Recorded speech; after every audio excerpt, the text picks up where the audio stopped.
Once again, the world was subjected to destruction. This guy is the protagonist, and he has bad luck from the beginning, because he met a wild, super high-level boss capable of crushing his victim with a single flick. But luckily, she's pretty good. She's also got a whip in her hand. It doesn't matter anymore, though. This dude's doomed anyway. That's the end of the story. Let's play the credits. The script is made from the idea of some main writer. Assistants and producers are not specified. Special acknowledgments. There aren't any. And anyway, have you ever wondered what kind of nonsense the author is pushing at you? Okay, well, if you insist, I'm ready to tell you how it all began.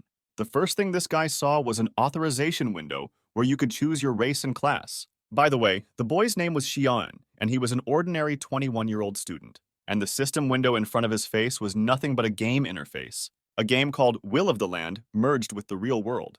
Monsters and various NPCs, non-player characters came to Earth.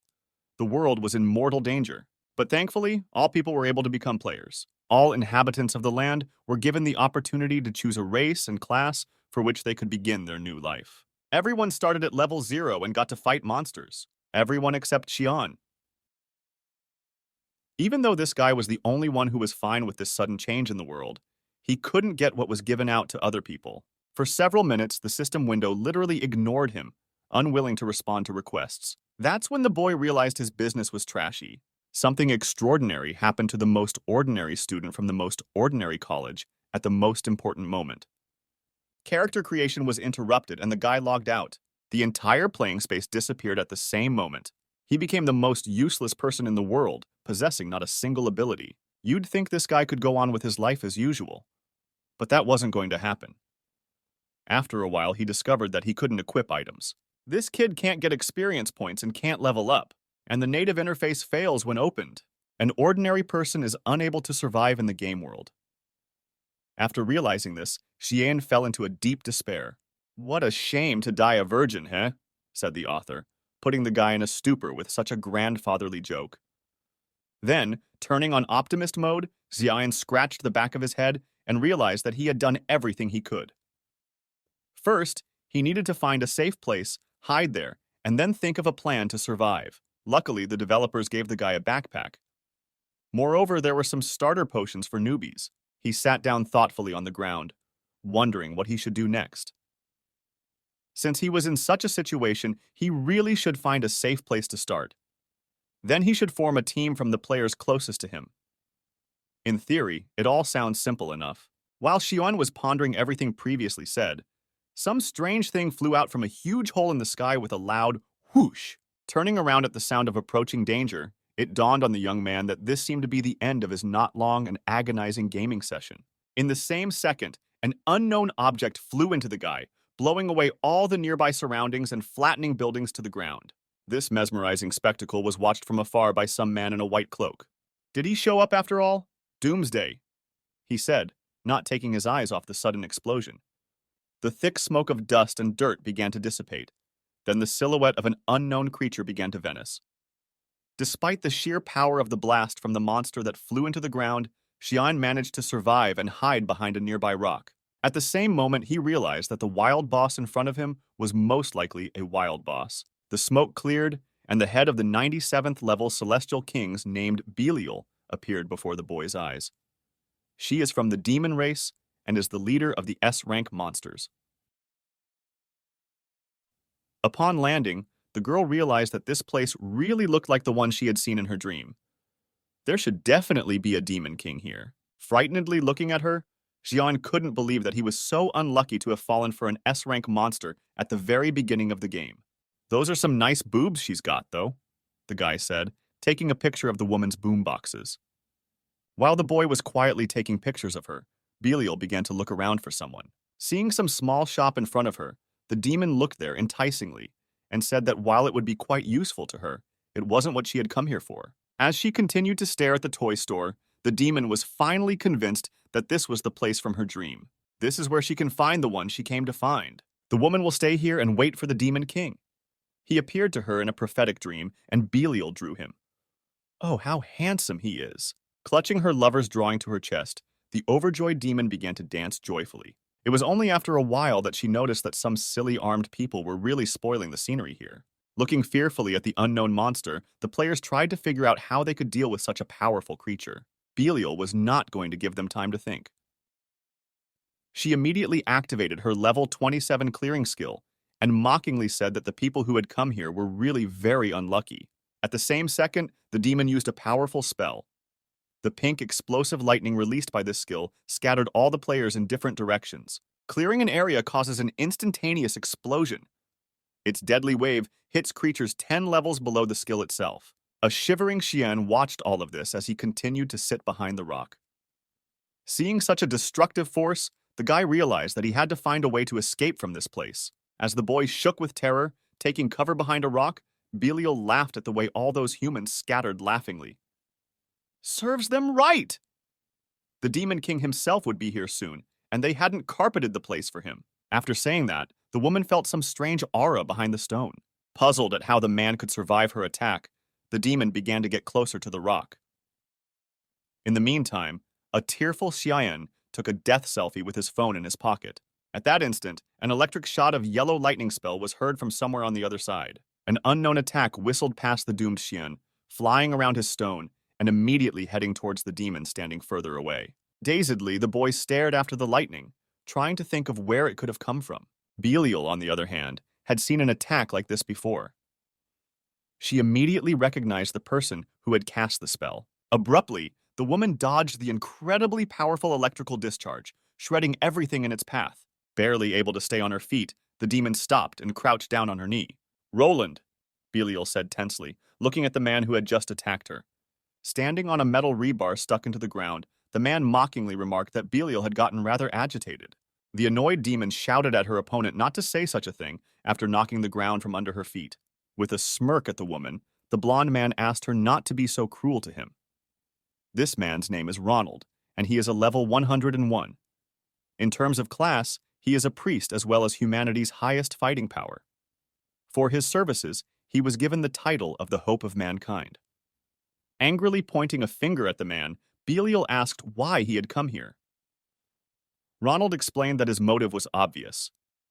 He wants to imprison the newborn Demon King. Besides, though he saw the place in the prophecy, the man isn't sure if it's the same place. However, when the blonde man also saw the toy store, he realized that this was indeed the place he was looking for after all. "I will not allow you to carry out your schemes against the Demon King!" The demon shouted in rage, gripping her whip in both hands. She immediately snapped out of her seat and leaped high into the sky, pouncing on the enemy still standing motionless on the rebar.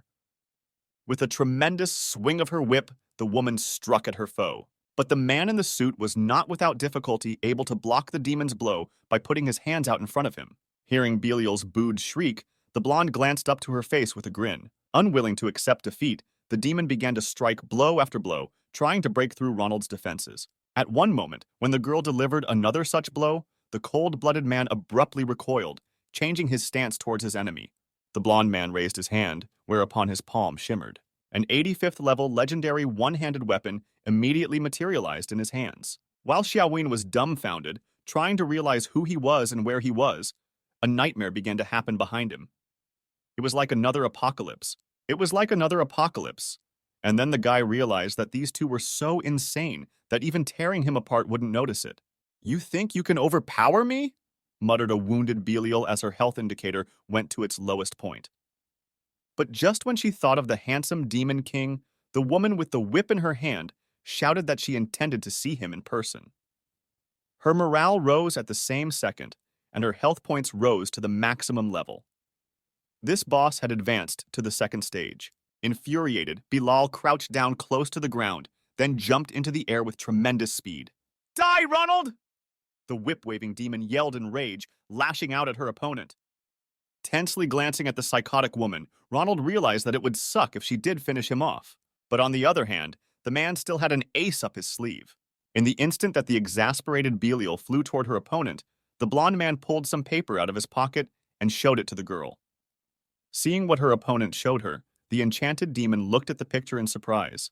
The Demon King she drew fell out of her backpack during the battle and into Roland's hands, and the fact that this woman was distracted by her own drawing was her fatal mistake. With a lightning-fast swing of his foot, Roland struck the vigilant Belial on the cheek with great power. After missing a crushing attack to the face, The woman flew off at a tremendous speed and swept past the Xian sitting behind the stone. Scraping her face through several meters of earth like a backhoe bucket, the demon stopped next to the dazed guy. Looking surprised at the body of the girl who had fallen beside him, Xian was dumbfounded at what was happening.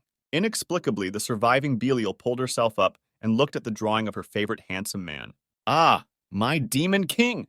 the woman shrieked fearfully when she saw the tattered piece of paper. Sobbing over the ruined drawing, Belial couldn't believe that Roland, being a cleric, dared to use such a shameless ploy against her and take advantage of her innocent love for the demon king. What's more, he harmed the best part of the drawing, the king's face. "Harm the face of the demon king!" the girl wailed angrily, unable to contain her anger any longer.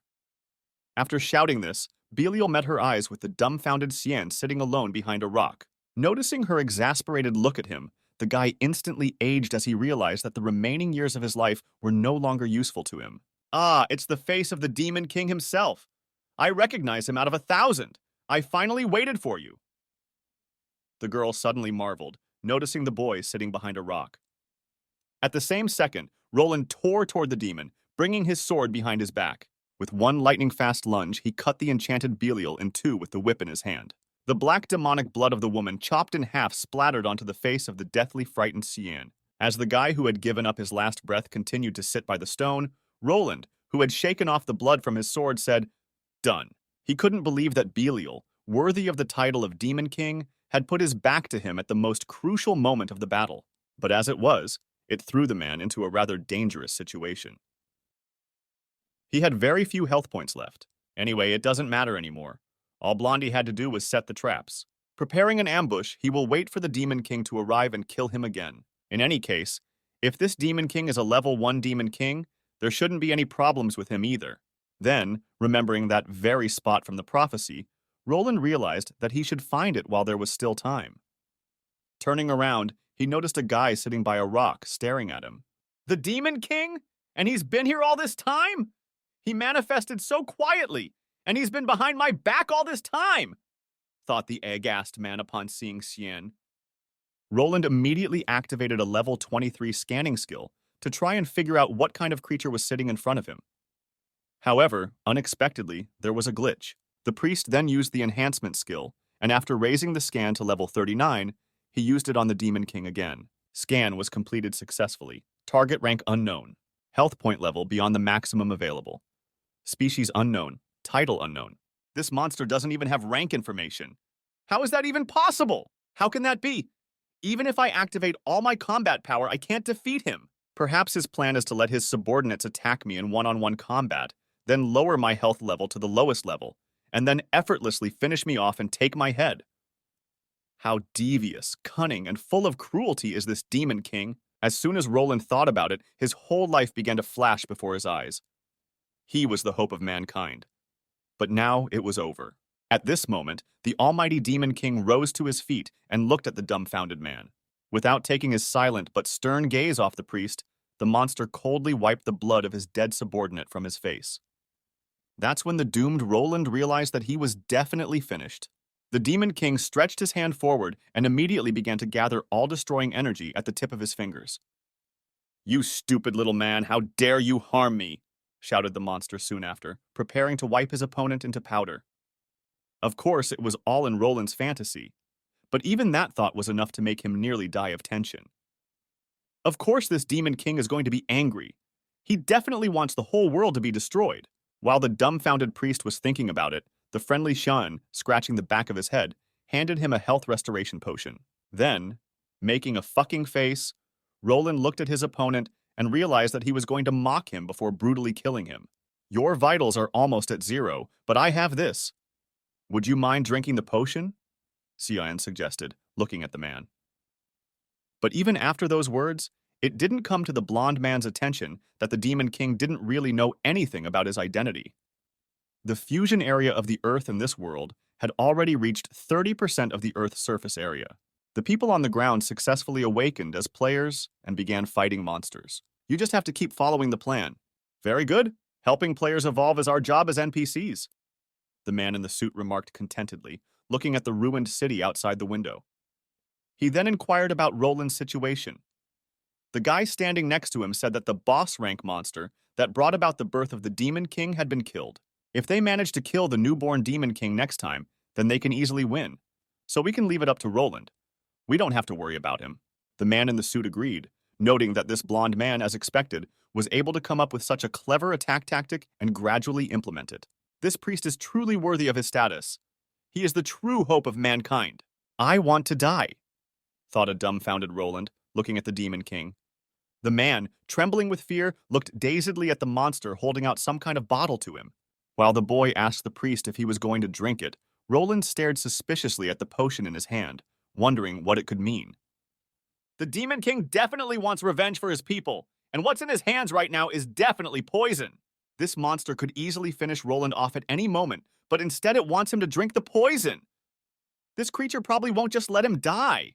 Sword in agony, and only then can you die, worm. Mockingly uttered the monster in Roland's imagination, proving once again how vile this Demon King was. Holding out his hands for the dangerous potion, the priest realized that if he refused, he would definitely die, and so he needed to be polite to the Demon King. This might be the only chance for survival. Realizing this, the man immediately used the poison resistance skills, health increase, magic defense, and other level-increasing abilities. Snatching the vial from the monster's hand, the desperate priest drank the infernal tincture, preparing for the worst. 50 points were added to his health level. It was then that Roland realized that it was just a common beginner's potion. He in turn, the horrible monster looked at the man and apologized and explained that he only had one potion in his bag. "You scared the hell out of me!" Roland yelled in rage, clutching his heart. With a disdainful glance at the vile Demon King, the man couldn't believe for a while longer that this monster dared to fool him. Meanwhile, Xian, pointing at the priest's health level, remarked that thanks to his potion, the man was able to avoid death. Looking at the scale, the blonde agreed with the boy. Still not knowing what to expect from this vile Demon King, Roland glanced at the boy standing next to him. "Tell me, what on earth do you want?" the man asked suspiciously, looking at the monster. After hesitating for a moment, Xiaowen replied that he actually wanted to ask something. With those words, he made the blonde man nervous and grabbed his sword. Looking at the priest, the boy inquired about getting to the nearest safe zone for newcomers. Such a strange question made Roland stumped. The man looked at the boy with a puzzled look and asked what zone of newcomers he was talking about. Xian replied that it was a place where players with low levels and weak combat skills could practice leisurely. The guy didn't have any fighting ability at all, so it would be good for him to go to a place like this.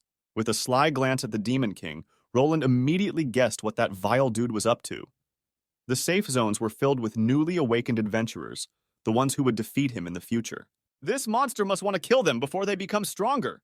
A truly low act. Does he really think the hope of humanity would give them up just to survive? In the end, to save himself, Roland decided to take this guy to the rookie zone. While the joyful Xian was thanking his new big brother, the doomed blonde couldn't believe that he had actually gone for it. After this, he would no longer dare to call himself the irreplaceable hope of mankind. Although looking on the bright side, Roland could use this chance to kill that dastardly Demon King. He just needs to time it just right to finish the bastard off. While the men were speculating about this, a huge monster pounced on him and his companion from nowhere. Not even a second later, Roland materialized a one-handed sword in his hands and sent his opponent into the opposite building with a single swing. Turning around, the man saw 3 more level 40-second flying demon strangers behind him. With a sharp lunge, the blonde pierced the monster that attacked him with a single blow. Immediately afterward, he turned around and prepared to chop down the remaining 2 opponents. It took him a moment to disembowel the last of the enemies who had recklessly pounced on him with a single blow. "Brother, you're such a good warrior. Even though your health level is very low, you're still capable of dealing with high-ranked monsters," Xian said admiringly, as he looked at the man skillfully wielding a one-handed sword. At the same moment, turning around, the guy noticed the demon behind him pouncing on him. "Brother, save me!" squealed the boy in desperation, clutching at the perplexed Roland. While the man was trying to figure out what was going on, a loud, growling monster jumped down on top of him, ready to chop him to pieces with its sharp claws. But the priest was not deterred by the Demon King clinging to him like gum. The man turned around with a nonchalant face, finishing off the creature that had attacked him.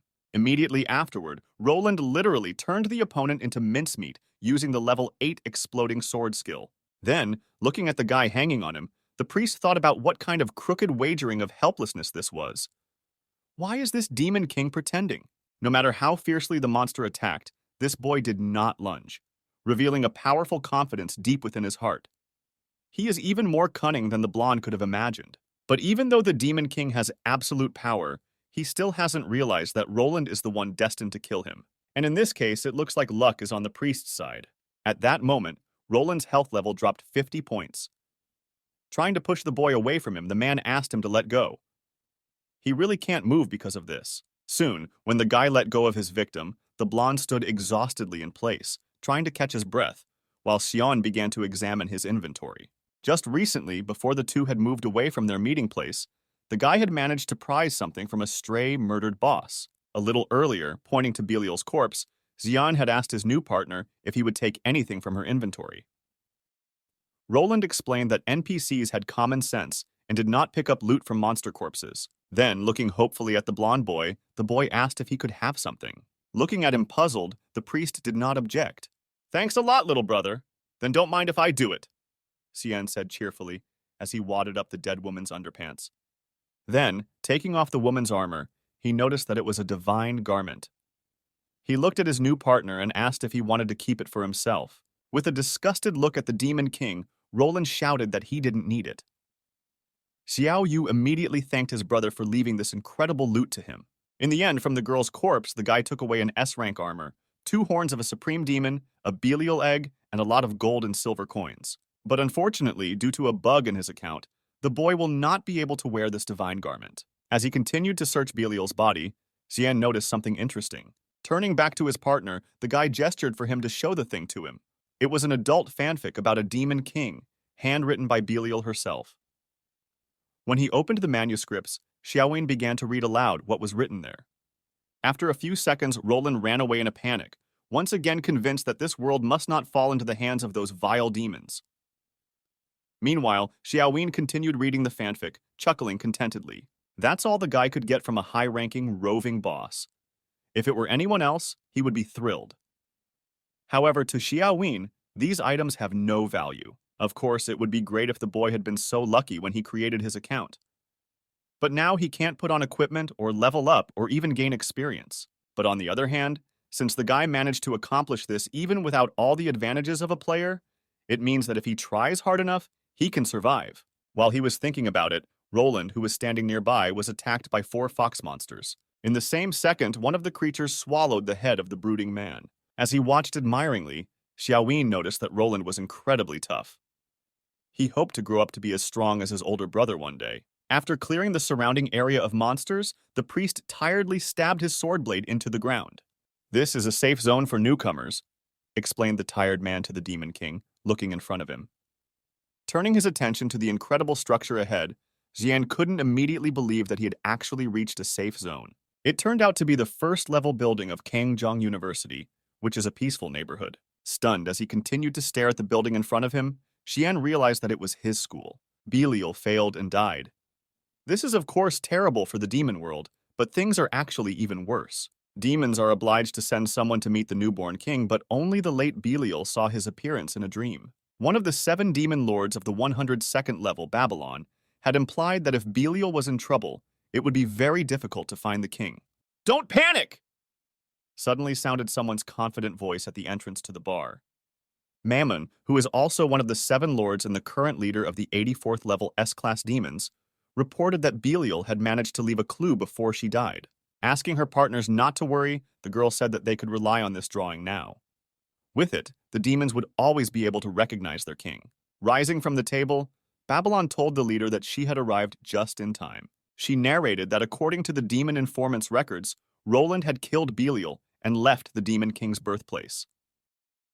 After that, he headed towards the safe zone of the University of Agriculture and took someone with him. Mammon said that meant that this someone might be the Demon King.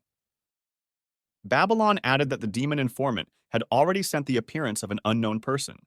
"He looks like this," the girl muttered, showing the leader a snapshot of some blood-smeared guy.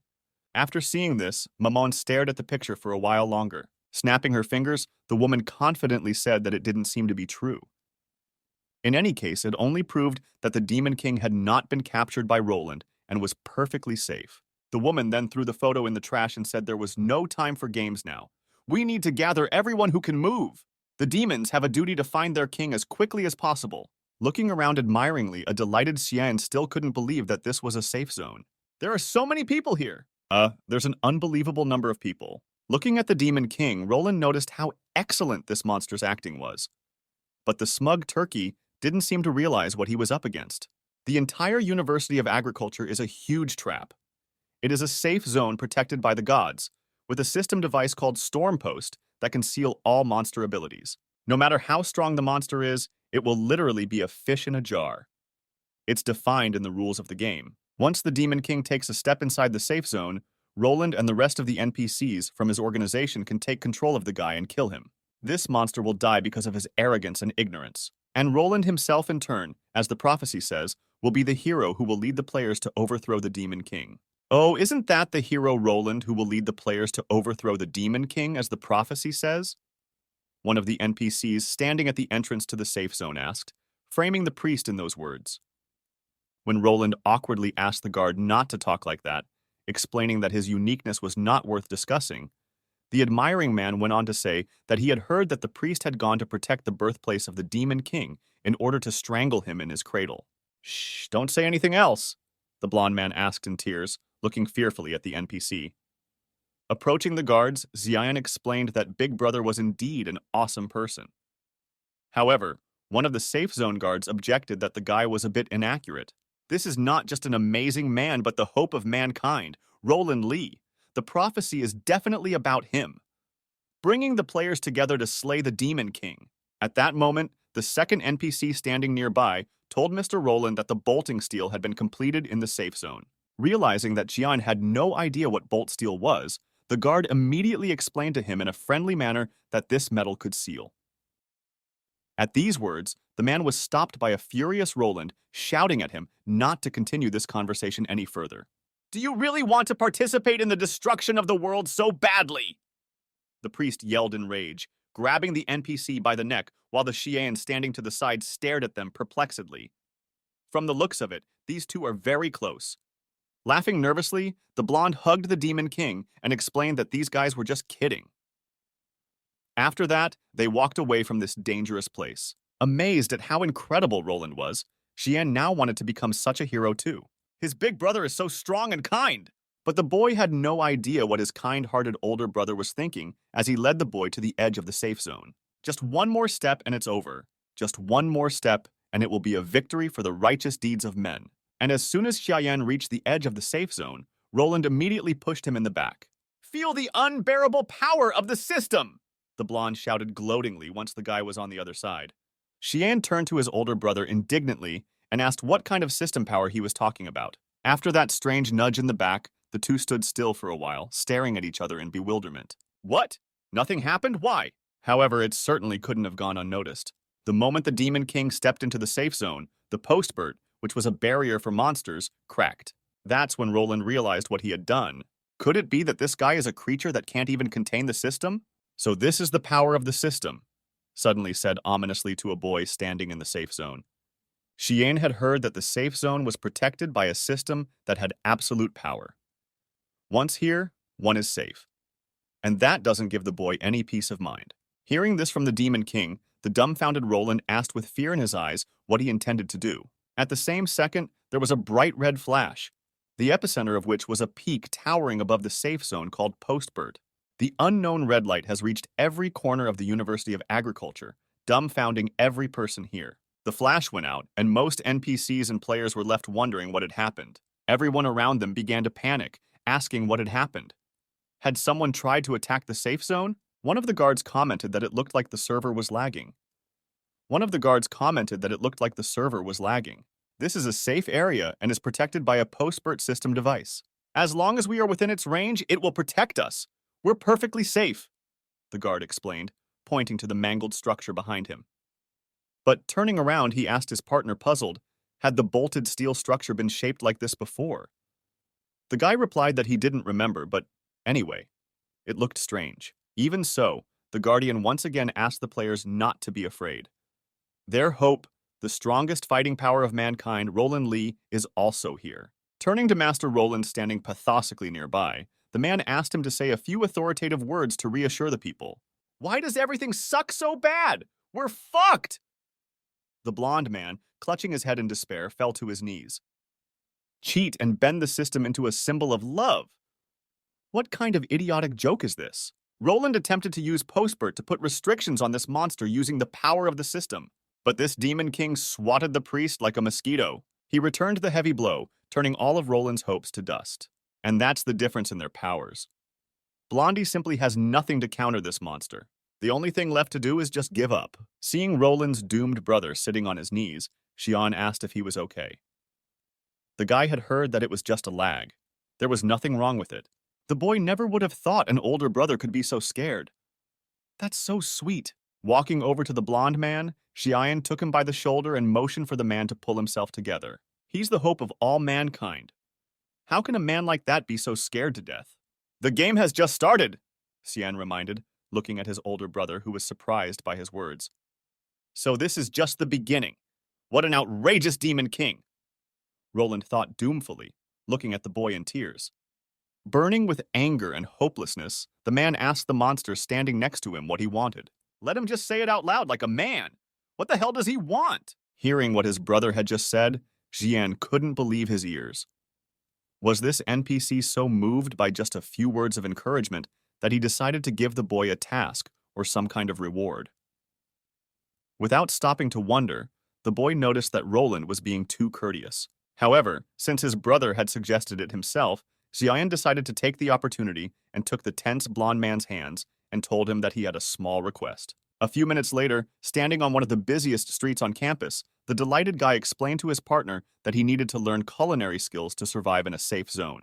Roland actually thought that this demon king would have some disgusting request, but he just wanted to learn a cooking skill. Looking at his brother, Xian reminded him that Roland would be the hero who would lead the players to defeat the demon king. To be honest, the boy had liked stories about heroes ever since he was a kid.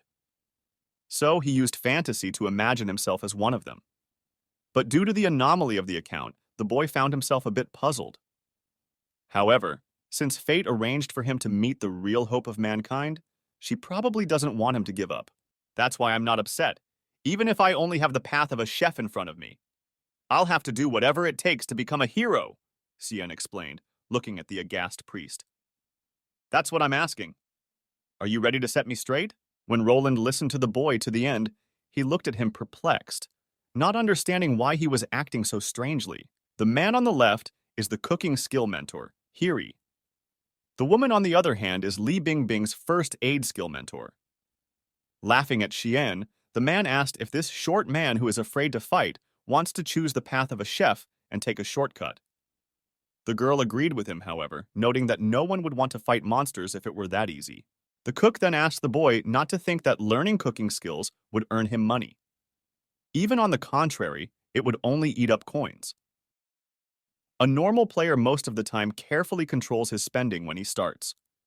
He is able to earn no more than 10 silver coins in a few hours, but that's only enough to learn basic cooking skills. While the man was explaining it to him, Xian showed the two mentors all of his savings.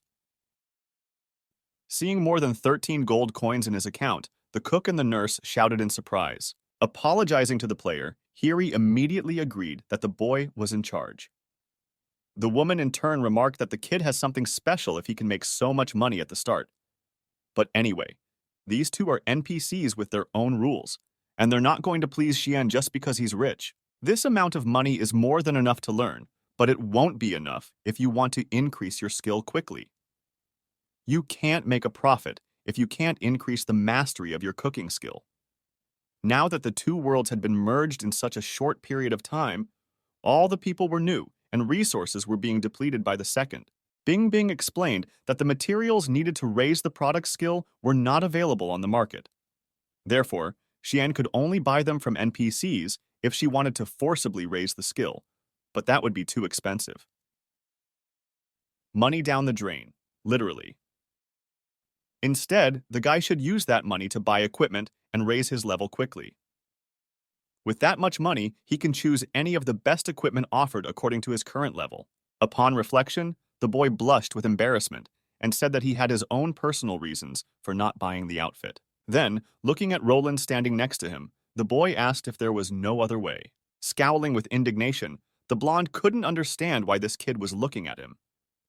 The Demon King, he'd scared him, humiliated him, and now he wanted his money. A soldier would rather die than be humiliated like this. And so the true hope of mankind can no longer hold back and finish this bastard off. I only brought this with me, Roland said, holding out a small bag of coins to the boy.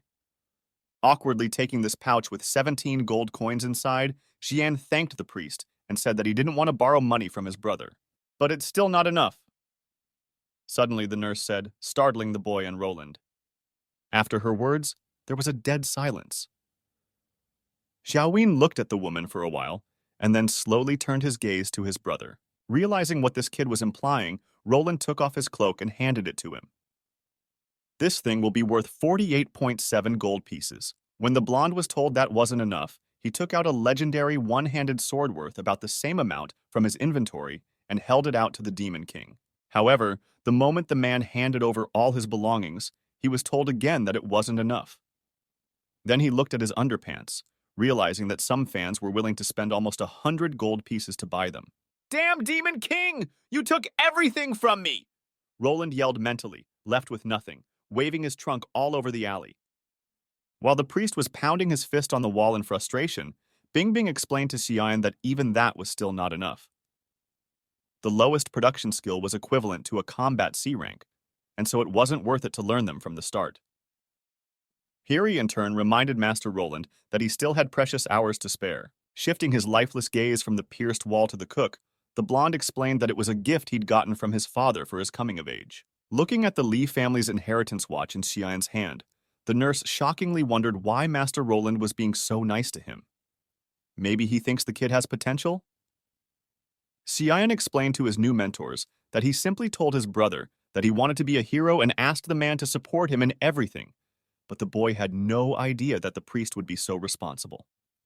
That's so touching. Meanwhile, choking on his own tears, Roland mentally asked someone to finish him off. It was from that day that the hope of mankind began to hate the world. Ignoring the mentally dead Roland, Xian asked his mentors where to sell all these items. Bingbing immediately explained to the guy that if he wanted to earn some money, he could go to an NPC merchant. Players at the beginning levels earn coins by selling various items. Following the nurse's advice, Xian headed to the mall that was a system store. E-rank short-tail props of trash quality.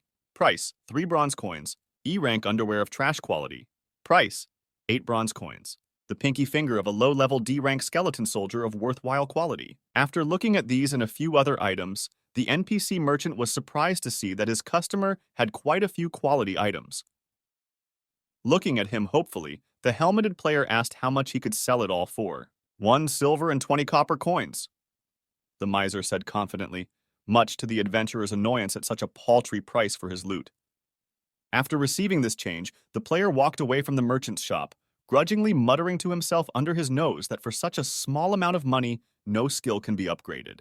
Well, why is it so hard for a player to play? The man shouted in tears as he ran out of the mall in despair. Looking after the poor guy, Xiaowin was not surprised at all by this reaction. Of course, no matter what the world was like, the main problem would always be money. Upon approaching the merchant's shop, the guy said he had some items, then asked the NPC if he could sell it to him.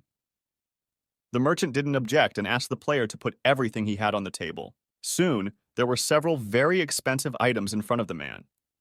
A pointed sword for over 74 gold pieces, a long coat for 48 gold pieces, silk underpants for only 3 coins, and a used Lai family watch for 141 gold pieces.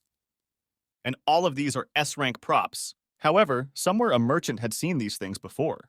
This kid stole all this stuff from Roland Lin? While the merchant was shocked by all of this, Xian explained that he had something else and opened the inventory. This, Roland said, showing the fence the sexy lingerie he'd recently taken off the dead Belial. The man yelled, aghast at what he saw, wondering if it was Roland's too. After recovering a bit from the shock, the merchant looked at this prop closer. Quite stylish, the man remarked embarrassedly, not taking his eyes off the beautiful garment. After placing a few more items on the counter, Xian asked how much he could sell them for. The merchant explained that he couldn't identify the last two items. An appraisal would have to be done to find out. Extending his hand forward, the NPC immediately activated a 99th level appraisal skill. Realizing what was in front of him, the man went into a stupor. On the counter are adult devil's horns, which is a material used in cooking and medicine, as well as in jewelry. In addition, it has aphrodisiac effects. Next to the horns lies a prop called the Belial Breast Support Fabric. It is a level 50 S-rank breastplate and is valued at over 340 gold coins. How is that possible?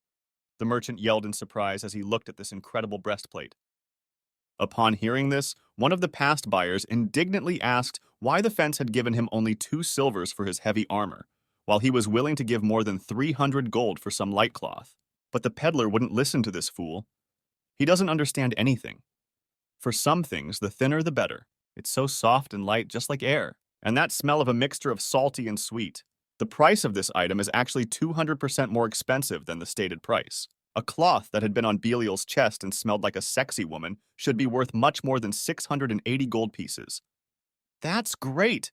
This is a very rare item. Looking at his customer, the merchant said that he was willing to give 680 gold coins for this armor, as the value of this fancy item was immeasurable. Looking at the man contentedly, Xian was surprised and asked if it was really worth that much. The merchant confirmed this, but immediately advised the boy not to sell it. If the player sold it to an NPC, the item would be recycled and no one would ever see it again. After trying to call up the system, the guy realized that he couldn't sell this breastplate to other players due to a bug. The merchant in turn explained to Xian that he could keep the item, even though it's a bib and the kid will look perverted in it, but he'll be able to wear it when he's leveled up enough. This improvement will be a huge leap for the boy. He'll be able to overpower anyone with ease. After listening to the NPC, Xian immediately imagined him walking down the street in this attire and everyone around him admiring him. Soon the main entrance to the mall opened. Despite such a tempting offer, the Belial breastplate was still sold and recycled by the system, just like the adult devil horn. A satisfied Xiao Xiao left the shop with more than 950 gold coins, and the merchant looked at him and started to tearfully criticize him for his wastefulness. But the boy didn't care.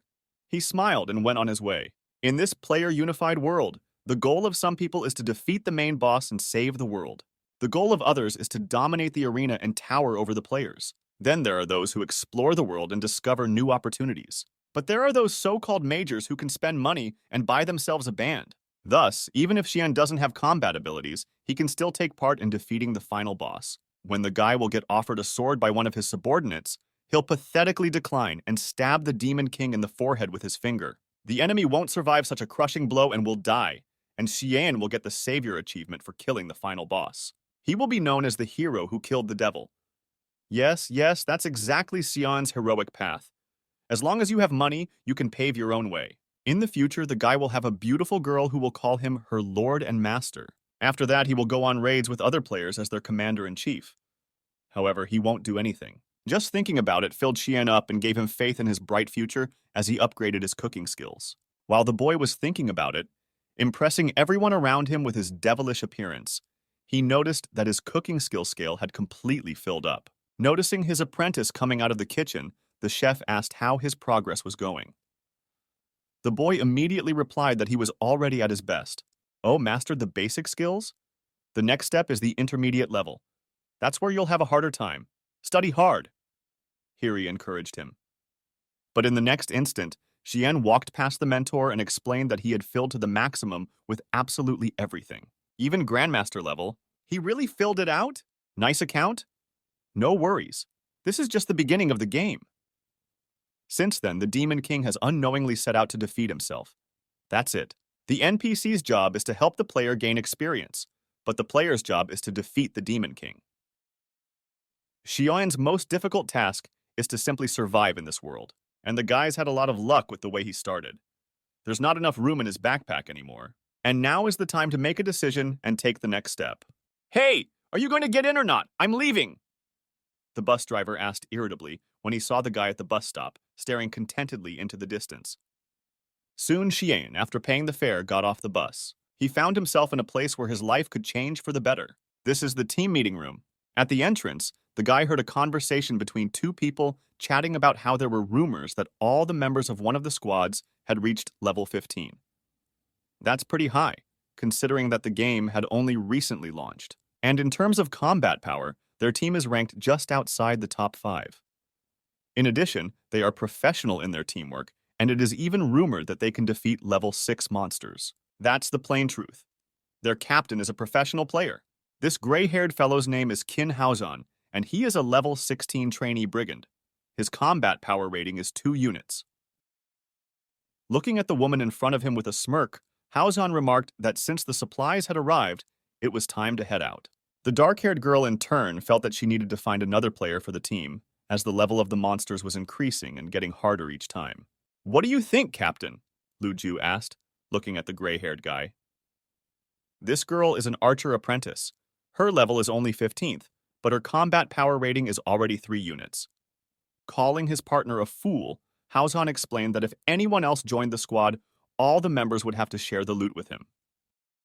The 4 of them were doing well as it was. Their conversation was listened to by the emotionless An Lu standing to the side. She belonged to the trainee assassin class, but the rest of the information about this girl was classified. Hugging his partner sitting next to him, the squad captain asked his comrades to remember that efficiency is important for professionals. Of course, if someone on the team was lagging behind, the guy would kick that person out and find a replacement, even if it was his own sister. At that time, Obara, who was sitting next to her brother, asked not to be kicked out, promising that she would work hard. This girl's specialization as a trainee priest and level is exactly the same as her brother's. Her combat power rating is higher than the others at 4 units. After listening to his sister, Haozan got up from the sofa and asked his comrades to put in their best efforts, then said that it was time for them to move out. But at that moment, the squad leader received a message. A certain Xian asked Haozan to let Haozan join his team. Not understanding where the weirdo was coming from, the gray-haired guy dismissed his request without a second thought. In the same second, a window reopened in front of the leader requesting to join the squad. This behavior began to annoy the guy, and he again declined the request. Suddenly, system windows started popping up everywhere asking to join the team. "You think you can fool me?" Haozan thought, smiling slyly. The guy immediately started clicking on the reject buttons in each window that appeared in front of him. But suddenly, another window appeared in his face. This time, it was a request for a trade deal. Did that annoying kid decide to haggle with the captain of one of the best teams? Laughing, Haozan did not deny the boy such a pleasure, and decided to take a look at what he offered him. Upon seeing the terms of the deal, the dumbfounded squad leader cried out in surprise. This kid offered him 10 gold coins. Damn it, 10 gold coins! Is this for real? How is that possible? With his accumulation skill, Haozan was only able to save 2 gold coins and 57 silver coins. This guy has 10, and he's willing to give them away so easily? At first couple of times, due to the lack of resources, learning combat skills requires careful calculation. Only the most essential skills should be learned to begin with. 10 gold coins. This will be enough to learn the basic skills and choose a set of reinforced equipment. Haozan would be able to level up 5 times faster. Who would throw away 10 gold coins like that? What's even stranger is that someone even has that kind of money. Does this person have a very high rank? Could this be some new kind of fraud? Reject or accept? That's 10 gold coins! Who could even refuse something like that? The squad captain shouted, furiously tapping the accept button. In the same instant, 10 gold coins were added to his inventory. Haozan clutched his head in shock and tried to understand how stupid he must be to give him such a huge sum of money. Meanwhile, the other members of the squad were looking at the captain in bewilderment, trying to figure out what was going on. While the gray-haired guy was cheering, Xian once again asked to join the team. It was then that Haozan realized that there was no way to miss out on such a specimen. If he was able to give away 10 gold coins so easily, then he was definitely not an ordinary person. "You mean you want to hire us to accompany you to your old home to pick up something important there?" The leader interjected, as Xiaoyan entered their headquarters and told them why he had come here. The guy immediately confirmed it, explaining that he had recently asked around and they had told him that the place was now occupied by level 18 moles. He couldn't go there alone, so he needed a companion. After hearing him out, Luju told the boy that it wasn't funny. The squad doesn't have time for charity. Rankings are important to them. "Well, since when are you so heartless?" Haozan asked, with a satisfied smile, dumbfounded by this reaction from his partner. Glancing at the captain, the woman asked what the hell he was talking about. Remember, if you want to become a more professional team, you must be driven by love for your neighbor. We accept this job. After hearing such nonsense from the leader, Lu Ju, who was petrified for her comrade's mental health, asked what had become of him. Team meeting, room building. Running out after the captain, Lu Ju reminded that their squad was ranked high among the other teams. So how could they take such an assignment? Haozan in turn asked the woman to look at what he was about to show her before answering. Noticing more than 12 gold coins in his inventory, his partner asked the guy where he got so much money. Did he really get it from that weak-looking dwarf? Did that kid give away all his gold coins? As she thought about it, she realized that there was a possibility that there was a treasure in the place where Xian was going to go that he wanted to get back. And that's why he's paying 10 gold coins for protection. Haozan immediately praised his partner for her guesswork. There must really be a lot of treasures. Then, worriedly approaching her brother, Obara asked if he was going to steal all of that boy's treasure. The squad leader, however, explained that the value of the treasure should be much higher than 10 gold coins. This would allow the squad to greatly increase their combat power. And if something goes wrong and it comes to killing, this job is obviously worth a lot more. After listening to the captain, Lu Ju said that she had no more questions. After looking around, Haozan asked where Enlu was. Meanwhile, the pink-haired girl standing on the lamppost told the leader that if the team could win, she was definitely in. However, among them was one who disagreed with the captain's decision. Obara ran up to her brother and explained that she had something to say about it. But Haozan replied to his sister that he didn't care about her opinion, and since no one had any objections, the gray-haired guy suggested moving out on the mission. Let the hunt begin. The swinging of knives was heard, followed by the hoarse screams of dying monsters. Most of the high-level moles were defeated by the squad in a matter of seconds. Turning back to his boss, Haozan, with dagger in hand, asked the kid if the house he wanted was here. Admiring the team's strength and agility, Xian confirmed this, explaining that he lived on the 6th floor of this house. Deftly twirling the knife in his hand, Haozan asked the boy not to worry. Even though these moles were 18th level, but his squad was made up of only professionals, they would easily be able to protect their customer. In a few minutes, a dumbfounded Xian, accompanied by the mercenaries, was walking through the 6th floor of the building, looking for his apartment. Walking beside her brother, Obara expressed her concern that something was wrong here. From the moment the squad accepted this quest, she began to feel uneasy. This is an apartment building, and the quest level starts at 25. I don't like all this, the girl muttered worriedly, glancing at the captain. Haozan, in turn, cast a disdainful glance at his sister and clarified whether she meant to say that she knew better than him how to play this game. Then, turning away indifferently, the gray-haired guy suggested that the girl should just shut up and follow the squad if she didn't understand anything. Moreover, if she made her captain angry again, he would leave her here to die alone. Soon, the squad reached the apartment number 606 that Xian needed. Pointing his finger at the door, the boy thanked his partners and remarked that they were very reliable. Oh, come now, you're welcome. Go get your things soon, muttered the leader, smiling falsely at the kid. Upon reaching the right door, Xian took out a key from his pocket and brought it to the keyhole. At that moment, Haozan jumped on him from behind with a knife, preparing to stab the boy to break into the apartment and take all the jewelry himself. Suddenly, out of nowhere, a 22nd level A-rank mutated sewer rat of level 22 pounced on the squad captain. Dazedly looking at his opponent who had suddenly appeared, Haozan abruptly jumped back to avoid being hit.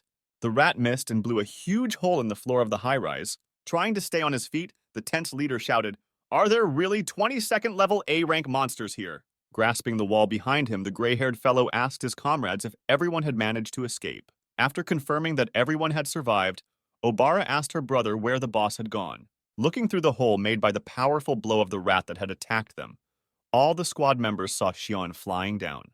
They stared at him for a while, puzzled, not knowing what they were supposed to do in such a strange situation. "Oops, there goes our boss!" Haozan mockingly yelled, not taking his eyes off the falling kid. In the same second, Lu jumped down into the hole, telling the team leader that she would save the boss. The indignant Haozan only shouted at the girl to wait. But his partner had already jumped down, not wanting to listen to him. Lu, that wasn't necessary, Lu said quietly, stunned, and looked at the girl doomedly. At this moment, Luju called out to the captain, bringing him to his senses. The woman immediately reminded the gray-haired guy that they had more important things to do right now. They've got a big problem here. The leader of the squad, Haojan, is only a level 16 rogue trainee by class. Therefore, a level 22 A-rank monster is a mortal danger to him and his team. Tensely looking at the enemy, Luju reminded her that even if the team was formed reasonably and the cooperation of the squad members was unspoken, it was barely possible for 3 players to defeat an A-rank monster of the same level. Concernedly turning around on her, Obara asked if they had a chance to win, considering that the enemy was superior by 6 levels. The woman replied that there was a chance, but the risks were high. The treasure was right under their noses, and the whole team had spent a lot of time on this mission, so it would be a shame not to get anything. The squad is having a hard time accumulating rewards as it is. Looking at the captain, Luju explained that they could only take a step back and retreat to think of a further plan of action. However, Haozan asked his partner to wait a bit and look at the monster again. There seems to be something wrong with him. The very next second, the enemy wailed exhaustedly. In rat language, the monster shouted that he had sensed the Demon King. Standing up on its hind legs, the rat began searching for the Demon King somewhere in a hole punched in the floor of the 6th floor. "The Demon King has fallen!" the monster shouted worriedly, looking down. Meanwhile, Xian continued to fall, without any chance of catching on to anything and surviving. He'll be dead soon. What happens if he dies? Will this guy's system go through again? But whatever the case, it's definitely the end. As soon as the boy thought about it, he landed on the floor with a loud clatter. When Xian raised himself up, he realized that he wasn't dead, and he didn't even feel any pain. In addition, he had obtained the Missing Boy achievement, which was given for surviving a fall from a height of 20 meters. Looking up at the gap in the ceiling, the guy wondered what he should do now. Awkwardly scratching the back of his head, the kid realized that his only option was to wait for his team to come and rescue him. At this moment, several pairs of red eyes appeared behind Xian's back. "Ooh, the Demon King! Why are you here? I love you so much, Demon King!" The rats shouted joyfully in their own language, rushing into the boy's arms. But the very next second, they were all dead. A hooded man standing nearby killed all the rats by nailing them to the stone wall with daggers. Turning around seriously at the stranger, a tense Xian asked her who she was. After saying that, he noticed a girl in a white cloak from the mercenary squad. Looking emotionlessly at the kid, Anlu remarked that this place was dangerous and said that one should be careful here. As they approached one of the passageways, the girl explained that there was an invisible wall, and therefore it was impossible to climb up from here. And when she said she'd have to find another way back, the guy suggested she just take the stairs. "Lead the way." And Lu spoke indifferently, glancing at the dumbfounded boy. Xian in turn asked the girl why on earth he should lead the way if he had hired a squad to guard him. Realizing that Xian didn't trust her and wasn't going to go ahead, An Lu looked at him emotionlessly. "What is it? Do you really want a shadow assassin to walk ahead of you? It's no secret that my work is done from the shadows. That's the whole point of the situation. You see, the whole point of working from the shadows," the pink-haired girl explained indignantly, misleading the guy even more. Realizing that he had no choice, the dumbfounded Xian agreed to go ahead and asked the mercenary to protect him well. "All right, don't worry," and Lu replied, coldly looking at the kid's back. "Oh, that silly boy. As long as he walks ahead and doesn't expect a trick, he's just putting his back to the assassin. He will die without even realizing that the mercenary squad's main target is his treasure. He will regret his choice in the afterlife."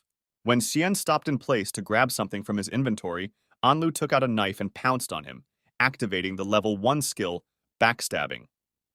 In the next instant, the guy turned around and held out the cooked chicken to his partner, stopping the dagger with it. The girl looked at the boy in horror, not understanding why her best punch had hit him in the chicken and not in the neck. Xian in turn looked at his partner's health point bar that wasn't completely filled and asked her to taste it, explaining that he had practiced a lot on his cooking skills in the past. The boy looked at the knife in Anlu's hand and wondered if she had taken it out to cut up the chicken. Without a second's hesitation, the pink-haired girl jumped away from the guy to a safe distance. Looking at Xiaowen suspiciously, Anlu immediately realized that there was definitely something wrong with him. He looked like a weak human, yet he easily parted with 10 gold coins and possessed an advanced cooking skill. Cooked chicken can be used as a shield and completely block an assassin's attack. With her dagger in front of her, Anlu realized that this guy was aware of her strike. However, even a level 16 warrior would not be able to escape unharmed from this girl's attack thanks to her shield. That boy must be hiding some big secret. Now Anil has to be careful. There's probably something poisonous in that chicken. The girl is sure that after eating even a bite, she will become under Xian's control, become a puppet in his hands, which will be an irreversible process. After thinking it over, she decided that she would never eat it. Is it good for you? Xian asked, looking at his partner eating the chicken with amusement. It wasn't long before Anlu realized what she had done. The delicious smell made her unable to hold back. But the girl no longer regretted what she had done. This experience is unbelievable. All of her assassin skills. Backstabbing, stealth strikes, and stealthy strikes have increased by several levels. With only one bite of chicken, the pink-haired girl upgraded her class from assassin trainee to assassin. In addition to improving his skills and raising his class level, this hen also made Anil feel better about himself. What the hell kind of chicken is that? It's an obvious modifier. Anlu is a professional shadow assassin who has executed even the most powerful players, and Xian looks so simple. Is he really that much more powerful than that idiot Qin Haozhan? Thinking about it, the girl realized that this guy was many times stronger than Haozhan. Realizing this, Anlu bowed to the boy and shouted that from now on she belonged to him and would do his every bidding. Xiaoyin looked at the girl dumbfounded, but he didn't understand why she was acting like this. He had just offered her a chicken. Then he realized that Anlu was just an 8th grader, so he turned around and told his partner that he had no intention of owing her anything.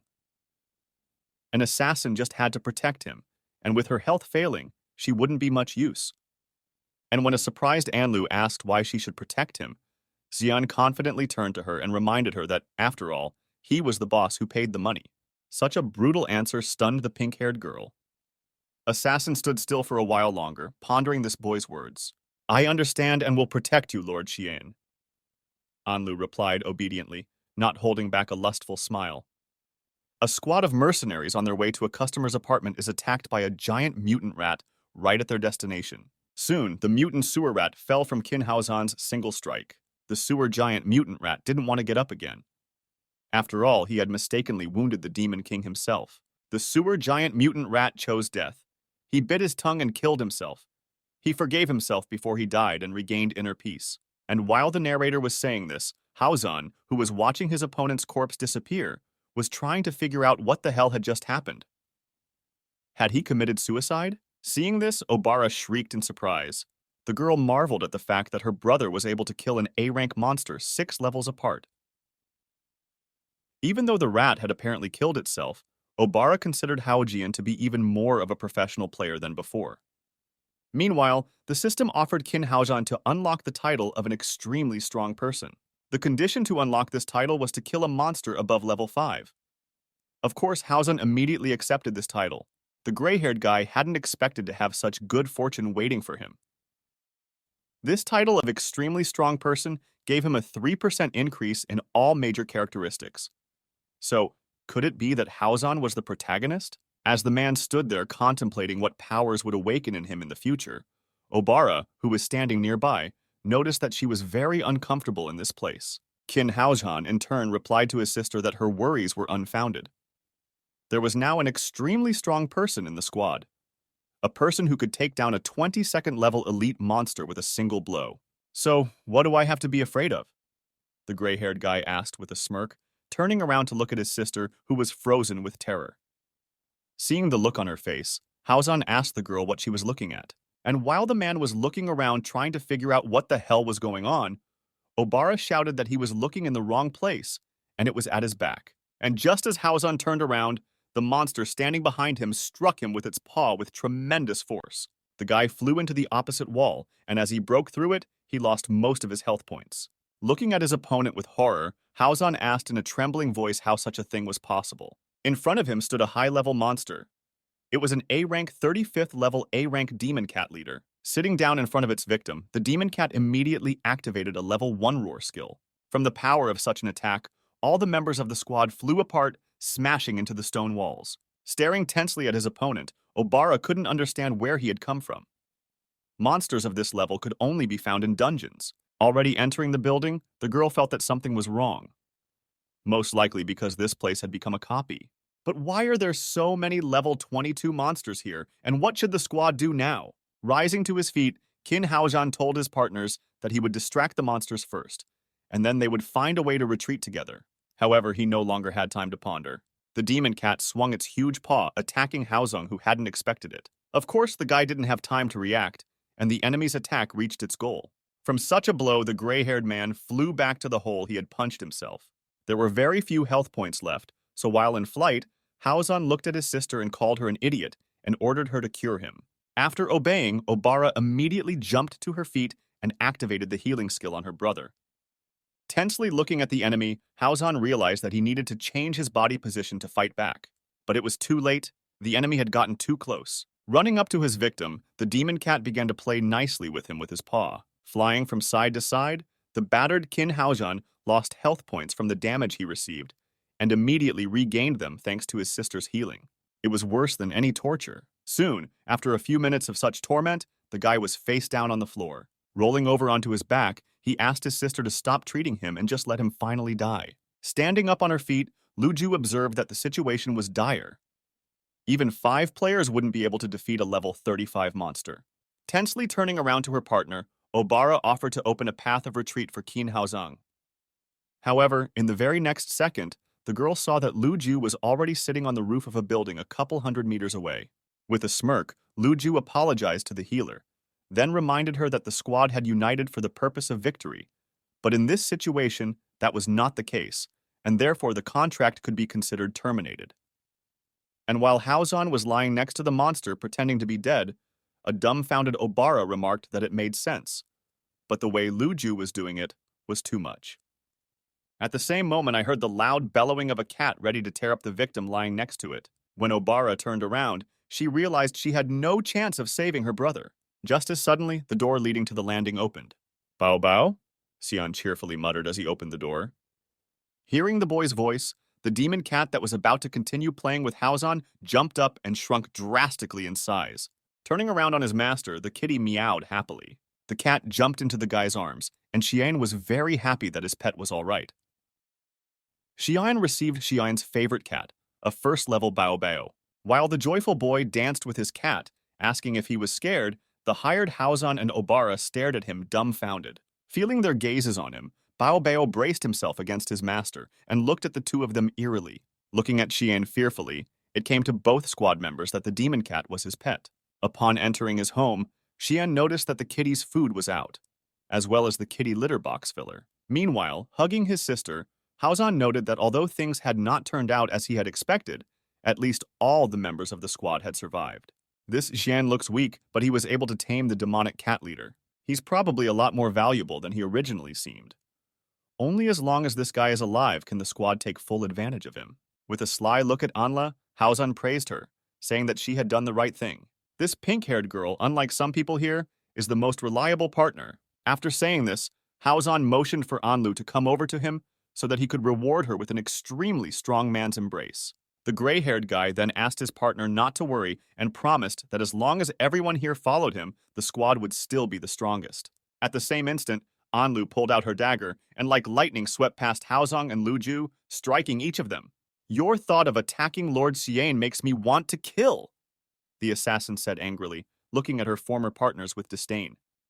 Lying in his own blood on the ground, a dazed Haozan asked the girl what she was doing. 94. "How dare you ask questions here?" whispered Anlu, glaring grimly at her victim. After these words, she again delivered 2 sharp stabs with the knife. Arrogantly looking at the bleeding former comrades, the girl said that they had no idea who they had decided to attack. At this time, Xian approached the assassin and, informing him that he had taken all of his belongings, suggested that he go back. And when Anlu asked the guy who was sitting on his shoulder, Xian told her it was his cat. The boy wasn't there for him the moment this world changed, and so he decided to find his pet no matter what. Looking at Bao Bao, Anlu realized something. This is the very treasure that Lord Xiaoyan came through here for. That was why, bowing, the pink-haired girl shouted that she and Bao Bao were colleagues from now on. With a smile, Xiaoyan said that it was not enough to think only of oneself, but also to take care of those who were tamed. In any case, the squad should return to the city now. But as he stepped forward, the boy stepped on something strange. Lowering his head, the guy saw the two bodies of Haozhan and Lu Ju with their stomachs cut open. At first, Xian thought that the two were just pretending, but it soon dawned on him that they couldn't have pulled their guts out for fun. The boy was horrified and screamed, asking what had happened. In turn, Anlu calmly said that she saw that her partners were wounded and could not be saved. That's why she decided to alleviate their suffering. Meanwhile, Haozhan, who wasn't dead yet, jumped up and shouted what the hell was going on. Why couldn't he be cured even with Obara's healing? With a cold glance at him, Anlu explained that it was because his guts had come out. And when Haozhan shrieked in anger that she was the person who had done this to him, Anlu, holding back tears, sympathized with her partner, who no longer had any chance of recovery. Turning around to his sister in panic, Haozhan ordered her to treat him sooner rather than later. The concerned girl, on the other hand, explained that she really couldn't heal the wound any faster. Also, for some reason, the bleeding is too fast, and more life points are taken away than gained. Hearing this, Anlu laughed softly and explained that she had coated the dagger with poison. But the doomed Qin Haozhan no longer paid attention to the girl's words. He couldn't believe that he was going to die at the hands of a player, even though he had survived the encounter with the 22nd and 35th level monsters. After stabbing him, Anlu said the guy had no idea who he had decided to target. Remembering this, Haozhan realized that he had indeed made a mistake. It was now that he began to regret his ignorance. But unfortunately, it's too late. It's time to pay for your sins. Let me try! Xian's voice suddenly came, abruptly reviving Haozhan and Lu Ju. Pulling out some sort of object, the boy explained that there was a chance it could help with the situation. A bandage of ghostly patterned fabric. A-rank props. Allows you to administer first aid. Restores 36,500 health points for 8 seconds. After showing the item to the victims, Xian said that this bandage was made using first aid skill. First aid skills in the initial and subsequent stages are the most expensive. It also requires skill in making the bandage itself. In the low to medium stage, levels 1 through 45, the treatment amount of a single bandage is comparable to that of 5 professional healers working at full capacity. And on top of that, this armband can also be used on level 80 defensive warriors right during combat. But since tissue was scarce in the early stages, so no one spent resources on first aid skill, nor could they afford to. And since Xian really wants to survive in this world, he first improved his first aid skills. After all, treatment is the most important thing. However, the guy never thought that this skill could ever be of any use to him. As he looked at Xian in horror, Haozhan realized that he really had no idea who he dared to attack. This guy could easily say goodbye to 10 gold coins, make the demonic leader cat his pet, and master a master-level first aid skill. That was when Qin Haozhan felt that he had been left a fool. At this moment, Anlu, who was standing behind Xian, turned to her lord. So it turns out that we cure them first and then kill them again? The girl sentenced madly, mentally noting that, as expected, Lord Xian knew how to have fun. Just thinking how much fun this was about to be, the assassin laughed grimly. Seeing Anlu's frantic look, the frightened Haozhan asked in that case not to save him at all. Xian, in turn, sat down on his knees in front of the gray-haired guy and asked him to use the bandage sooner rather than later. With a hesitant glance at his customer, Haozhan excitedly asked if he was worthy of a ghost cloth bandage. And when the gray-haired guy decided to talk about his plans to steal the treasure, Xian angrily shouted at him to stop talking nonsense. After all, nothing could be more important and precious than human life. Bursting into tears at such words, Haozhan promised his boss that he would pay him back this debt someday. At the same second, a system window appeared in front of the guy. It turned out to be a transaction request. After adjusting his purse, Xian explained that he didn't want to charge money for the treatment. But since the injured people insisted, he wouldn't refuse a fair reward. Qin Haozhan lost 12 gold coins and 52 copper coins. There were 0 coins in the account. Lu Ju lost 82 silver coins. There were 13 coins in the account. Xian gained 13 gold coins and 34 silver coins. Laughing a little, Xian held out a bandage to the 2 squad members and asked them not to worry. After all, since the guy had accepted money from them, he wouldn't let them die. In the next instant, the boy was using a ghost cloth bandage. The object immediately enveloped the entire body of one of the victims. Bandages and ghost cloth are used on Qin Haozhan. It's not just a bandage, but a medicine that can heal a serious mortal wound. In addition, Xian managed to cure Haozhan's twisted soul. But the gray-haired guy's joy was cut short by a system notification that suddenly appeared. The system reminded Haozan in a friendly way that Xiao Yan had taken all his money. In response, the gray-haired man decided to let it stay that way. Unexpectedly, all the squad members on whom Xian had applied the ghost bandage received a level increase in a new class. Not only were the injuries healed, but it was given an upgrade. And even the body itself was upgraded. This can't be happening. It must be a modifier hidden under the ghost cloth bandage. Bowing to their savior, all three said that he was now like an older brother to them and promised to risk their lives for him from now on. Xian in turn replied that there was no need for that. He then explained that a ghost cloth bandage was worth 30 gold, and so the three of them could simply pay back the remaining money when they earned a little more. The interest rate would be 35% per year. Hearing this, Anlu once again realized that Lord Xian really knew how to have fun. He decided to destroy them in the dirtiest way possible through usury. Isn't that the real boss? Eventually, the team managed to clear the dungeon and were rewarded with 50,000 experience points. The system immediately alerted all players through an international notification that Qin Haozhan, Luju, Anlu, Obara, and Xian had passed the apartment building dungeon. Soon every corner of the safe zone knew about it. This announcement has raised a huge stir among players and NPCs alike. Seeing the notice too, Xian didn't immediately realize what it all meant. Looking at the building they had been in recently, the guy couldn't believe it was a dungeon. With a puzzled look at the dumbfounded boy, Haozhan asked if he didn't know that. While Xiao Yan was trying to figure out where he was, who he was, and what the hell was on his head, Haozhan stared at him puzzled and wondered if this guy didn't know that he had put the dungeon leader on his head as a pet.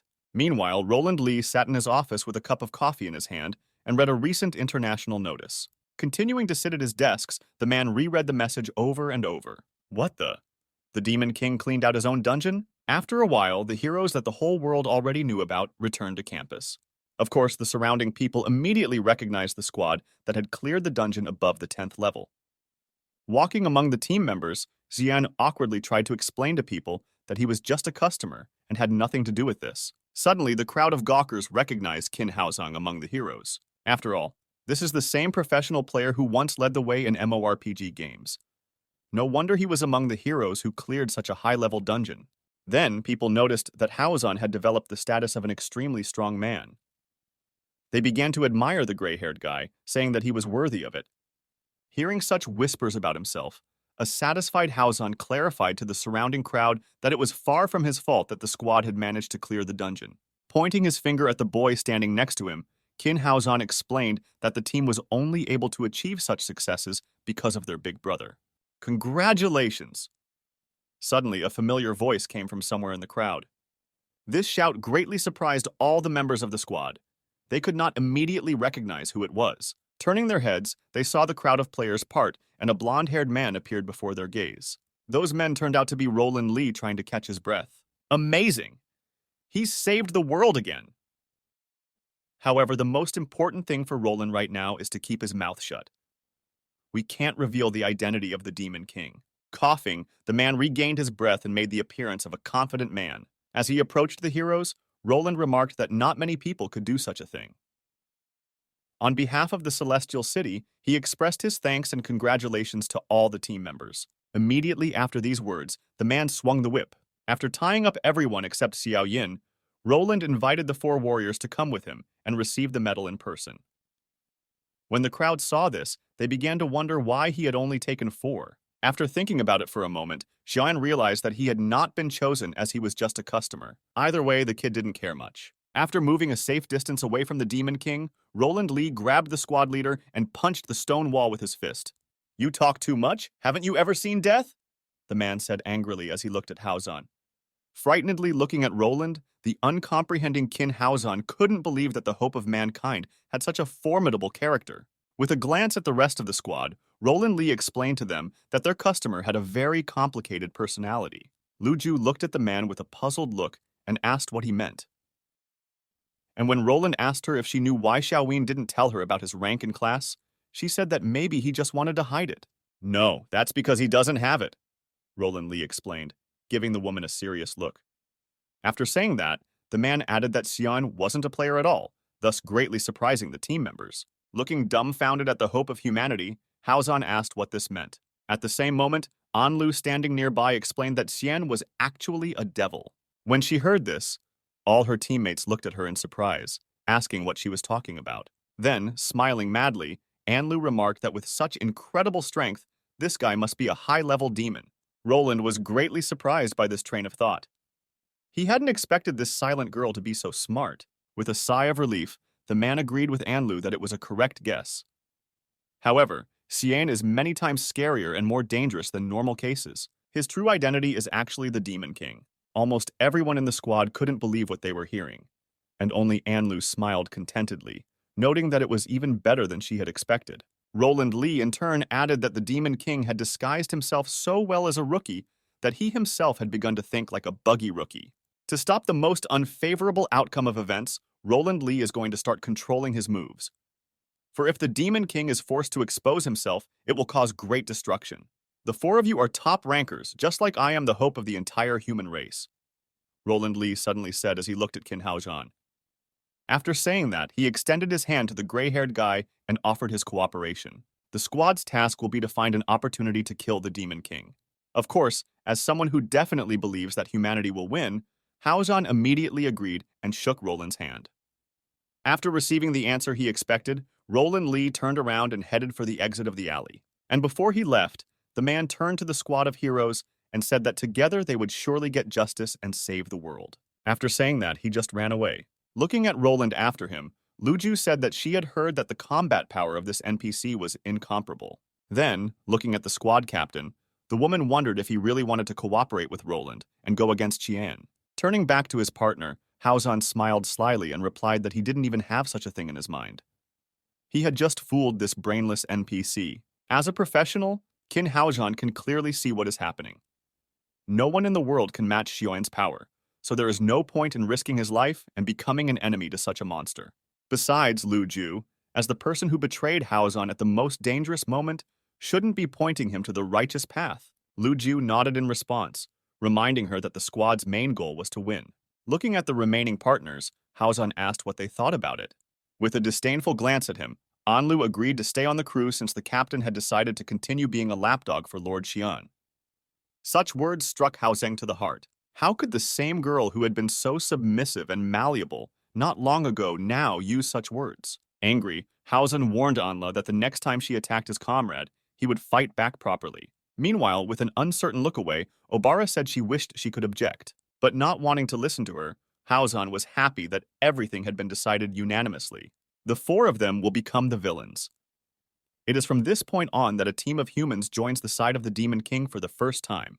A while later, looking out the window, the man in the black cloak told his ward that he had heard rumors that there was a team of players who had managed to pass the dungeon. The dark-haired man behind him confirmed this and added that people were persistent, so they could often go beyond their limits and achieve unexpected results. The man in the black cloak liked that answer. Now he was sure that mankind had a chance to defeat the Demon King. He then inquired if Roland was back. The ward confirmed it and said there was good news and bad news. The good news is that Roland is back. The bad news is Roland Lee brought the Demon King. The man in the cloak looked at him with a puzzled look and asked what it meant. Was Roland playing some kind of game? Then, the guy standing next to him told me that Roland had recently sent word that the Demon King wasn't born as a baby as everyone assumed. He turned out to be a teenager. Now Roland Lee is ready to personally discuss all the details with the top brass. He is on his way, and even the general himself has been invited to the meeting room. At the same time, someone's footsteps were heard in the main hall of the building. Lord Roland has arrived with very important information. Walking out to the hope of humanity, the dark-haired guy announced that he was already expected in the meeting room. He then asked Roland to contact him if he needed anything. Thanking the kid, the blonde-haired man entered the meeting room.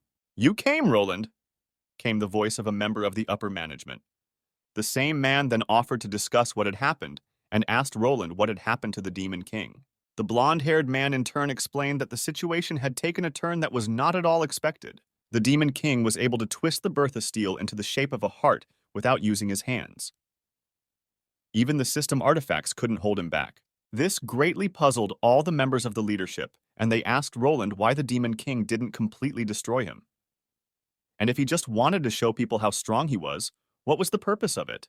Then, Roland said that according to his observations, the Demon King was forcing him to agree to join the human race. And when the man compromised, the monster suddenly became kinder. However, it didn't become an explanation for the top leadership. Why would the Demon King himself need such a ridiculous target? An argument ensues between the members of the leadership. They are sure that there is no point in asking Roland about it, as none of the humans can guess what the dark creatures are thinking. No, I think I've guessed his true purpose! Roland Lee suddenly cried out, silencing his interlocutors. Astonished at this wisdom of the hope of mankind, the members of the top leadership asked him to tell them all about it. Everyone in the meeting room wanted to know what the Demon King's true purpose was. His goal is to infiltrate the Players' Society to bring confusion to the political system and coalitions. That way, he can easily destroy all of humanity. Upon hearing this from Roland Lee, the dumbfounded members of the senior leadership squealed with fear, and savvy members of the senior leadership actually made sense. Without stopping to clarify his hunch, Roland added that when he met the Demon King today, this monster was already infiltrating the most promising team of players. He is indeed fast and cunning, but fortunately, the great Roland Lee, the hope of all mankind, arrived in time and successfully thwarted the Demon King's plan. He was also able to establish friendly cooperation with Qin Haojian. With all of this in mind, it's easy to guess why this monster created the dungeon and cleaned it up himself. All of this was done to assert their prestige and confuse people. At the moment in the game world, there are two types of monsters.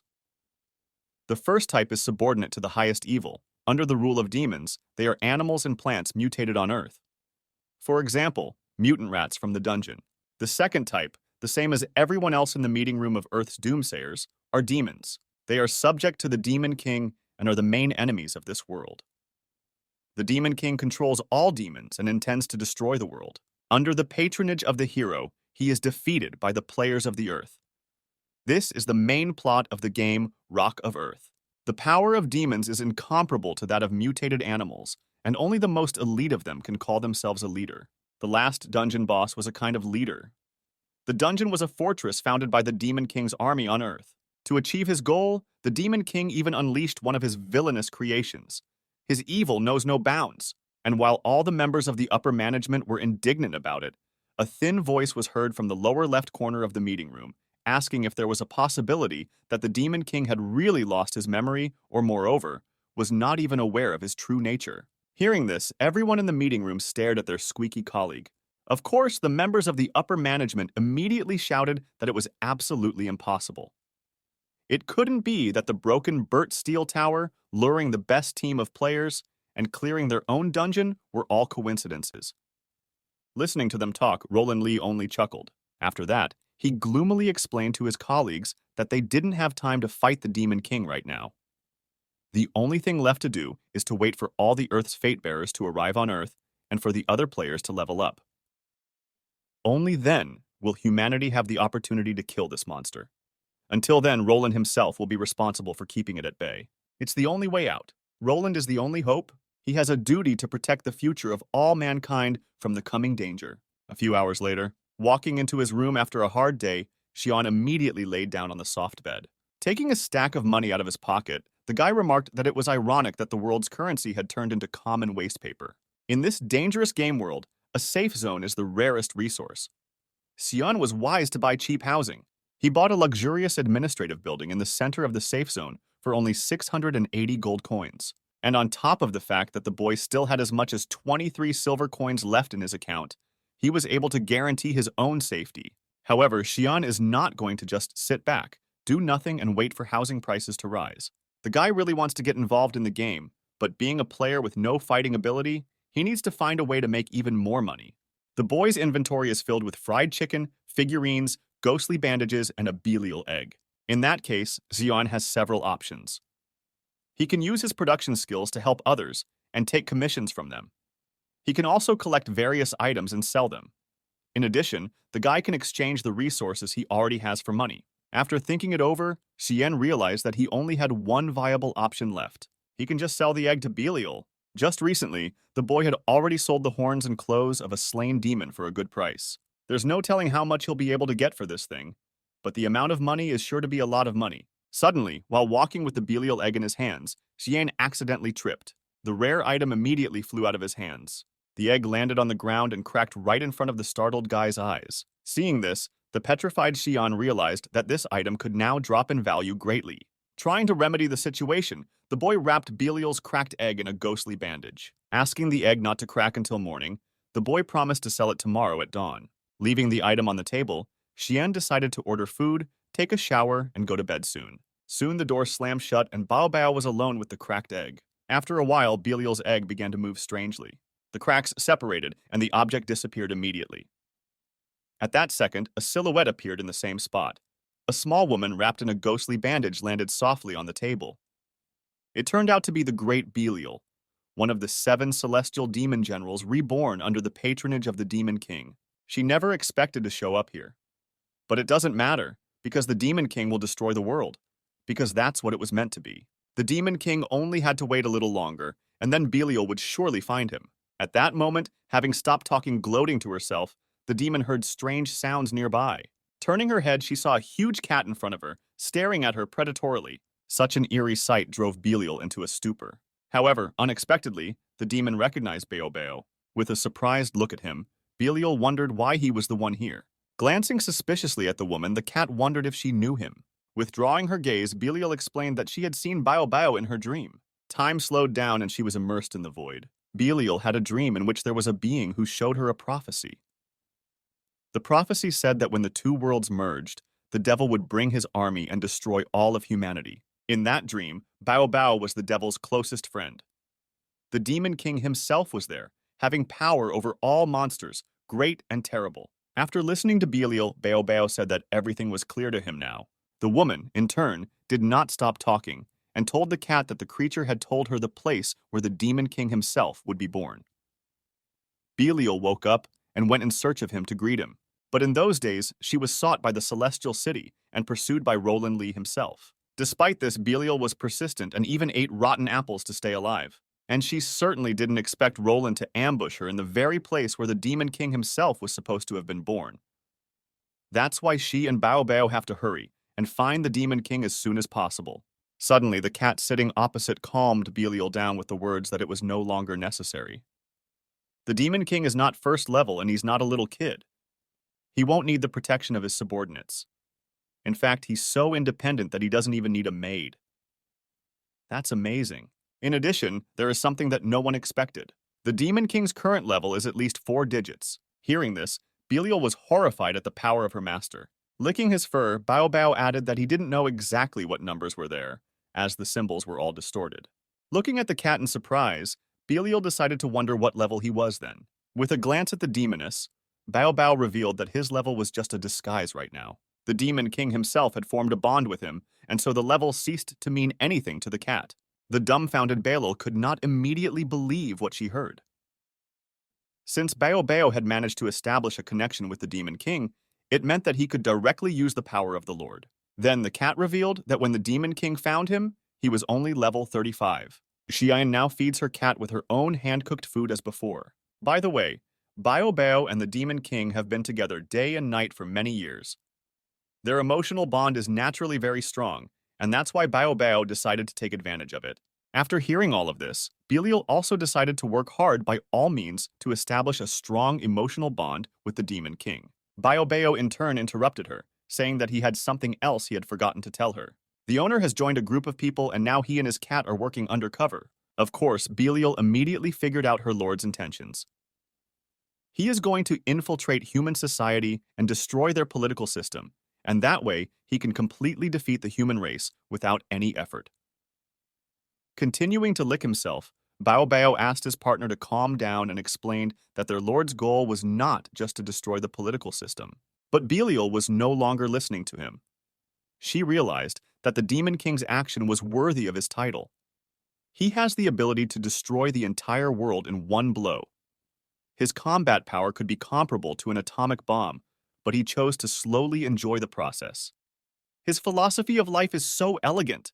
The annoyed cat asked the woman to be quiet and listen to what he was trying to say. One way or another, the two of them need to stay close to the Demon King and play worthless. Can't expose him or interfere with his plan. Admiring such a plan, Belial asked the cat not to worry and promised that for her lord's sake she could be anything she wanted to be, a wife, even a servant. Looking thoughtfully at his new partner, Bao Bao said that was all for now. After all, Belial seemed smart enough, and since her master had taken care of her, it must have been worth it. At the same moment, Xian's voice came from the shower room. With the door ajar, the guy turned to his cat and asked what all the talk was about. As he looked closer, the boy noticed something strange. There were two silhouettes on his desk, not one as he had expected. A familiar woman stood next to his cat, wrapped in a ghostly bandage. Xian immediately realized that this girl was hatched from that broken egg. Taking her into the palm of his hand, the guy realized she was alive, and on top of that could move, talk, and even laugh. Looking admiringly at the little woman, the boy realized that he could sell her for even more in this condition. After talking to Belial for a bit, it came to Xian's attention that she was a small copy of that demon that Roland had killed. Belial herself was a little embarrassed to meet the demon king like this. She looked away embarrassed and asked her host where her clothes were. In response to this, she heard that the guy had sold her clothes. This greatly astonished the woman, for her horns were a symbol of her noble demon statute. Apologizing to Belial, Xiaoyin asked her not to worry. After all, she would be sold soon anyway, so it didn't matter anymore. Belial was greatly saddened. At first, she thought that her master had allowed her to be reborn to keep her safe from the human race. But in reality, the Demon King had only saved this woman for profit, and now it will be sold for money. "This is so uplifting!" suddenly shouted an excited Belial. For now, for the sake of the Demon King, she would now be forced to receive scorn from humans. She will have to endure their bullying and beatings. Belial has so much selflessness in her. When she thinks about it, she feels noble at heart. However, was the Demon King so short of money that as soon as a subordinate appeared near him, he was willing to sell it? Upon reflection, Belial began to realize that something was wrong here. With a glance at her host, the girl said that if he needed the money so badly, she could find other options. Looking interestedly at the demoness, Xian wondered what these other options were about. Then, Belial glowed with a bright light and lifted off the ground, beginning to increase in size. At the same moment, a courier with an order flew up to the window on a jetpack. Knocking on the window, he noticed something strange inside the room. There was a beautiful girl with purple hair sitting on top of the guy who ordered the food. "Boss, good luck," the courier muttered admiringly, pointing a finger upward. Opening the window, he said he would leave the order on the floor. Xian, on the other hand, tried to explain to the man that he had misunderstood. But the courier immediately flew off, not giving the guy time to explain anything. Deciding not to dwell on it, Xian asked the woman sitting on top of him what other ways to make money she was talking about. Lighting up with happiness, Belial replied to the lord that she could show him her other special abilities.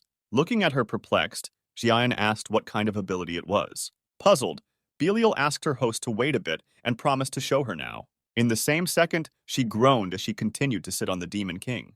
Along with that, new devil horns grew on her head. Taking these horns off her head, Belial held them out to the Demon King and asked him to accept it. While Xian, who was horrified by what he saw, stared at those horns in shock, the girl asked the owner to accept her gift and exchange it for money. Additionally, these horns grow on Belial's head every day, and therefore can only be cut once per day. The girl is willing to do it even every day, and that's why she doesn't want the owner to sell it. "Come on, you little fool, how dare I sell you out?" Xian said conscientiously, placing a hand on Belial's shoulder.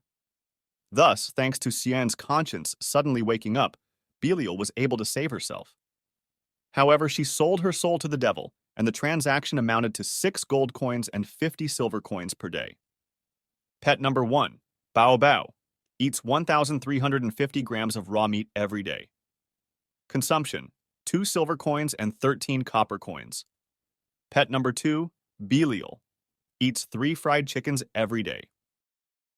Expenditure, 36 silver and 24 copper coins. But as long as it is in its miniature form, you can save well. Mini Belial eats 3 cookies a day. Consumption, 6 copper coins. So, it will stay in its mini format until special occasions. Finished eating another cookie, Belial asked her host what the next step would be. Hearing this, Bao Bao couldn't believe that this idiot had asked such a direct question. But, turning back to his master, the cat noticed that he continued with his plan, as expected, and answered from his role. Xian reminded Belial that the point of the game is that players improve themselves in order to pass the dungeon. However, the guy himself has a different situation, and his main goal is to be able to survive. The delighted demoness immediately understood her master's plan. The three of them would just stay where they were and wait to see what would happen. Smiling awkwardly, Xian noticed that although the girl had grasped the main point, it was expressed in a strange way. Right now, they needed to save up enough money to buy a prestigious team commander the moment they passed the last dungeon. The boy plans to buy raw materials, give them to production, and then sell the finished products. In this way, he will make a profit from the commission. There's not much demand for the stuff and little profit on it. That's why Belial is so important to Xian. Hearing this from the Demon King, Belial looked at him in surprise. "Sir, I will be a hard worker," shouted the woman in love. And so it turned out. Belial was really promising. The next morning, Xian walked out of the administrative building and headed into the city. Belial, standing at the window of the same room, escorted her master with a glance. She still couldn't believe that she had the opportunity to help the Demon King himself. "He has arrived! He has arrived!" Suddenly, joyful voices were heard. After Lord Roland, this is the second highest level NPC. This long-haired man is the bishop of the church, and his name is Mr. Pucci. And Roland himself came to meet his battle comrade who had come to the rescue. When all the high-level NPCs arrive, humanity will be able to go on the offensive, and they can stop being afraid of this terrifying devil. Hearing the cheers, Mr. Pucci only grinned. With a disdainful look at Roland, the bishop of the church asked him not to make a big deal out of it. Tensing up, Roland looked at the long-haired man and asked how to make sense of it. As he approached him, Pucci allowed him to understand it as he wished. In the bishop's opinion, Roland is exaggerating the Demon King's strength. How could the Demon King's baby have mighty strength? A plan to eliminate the newborn Demon King was agreed upon specifically for Roland.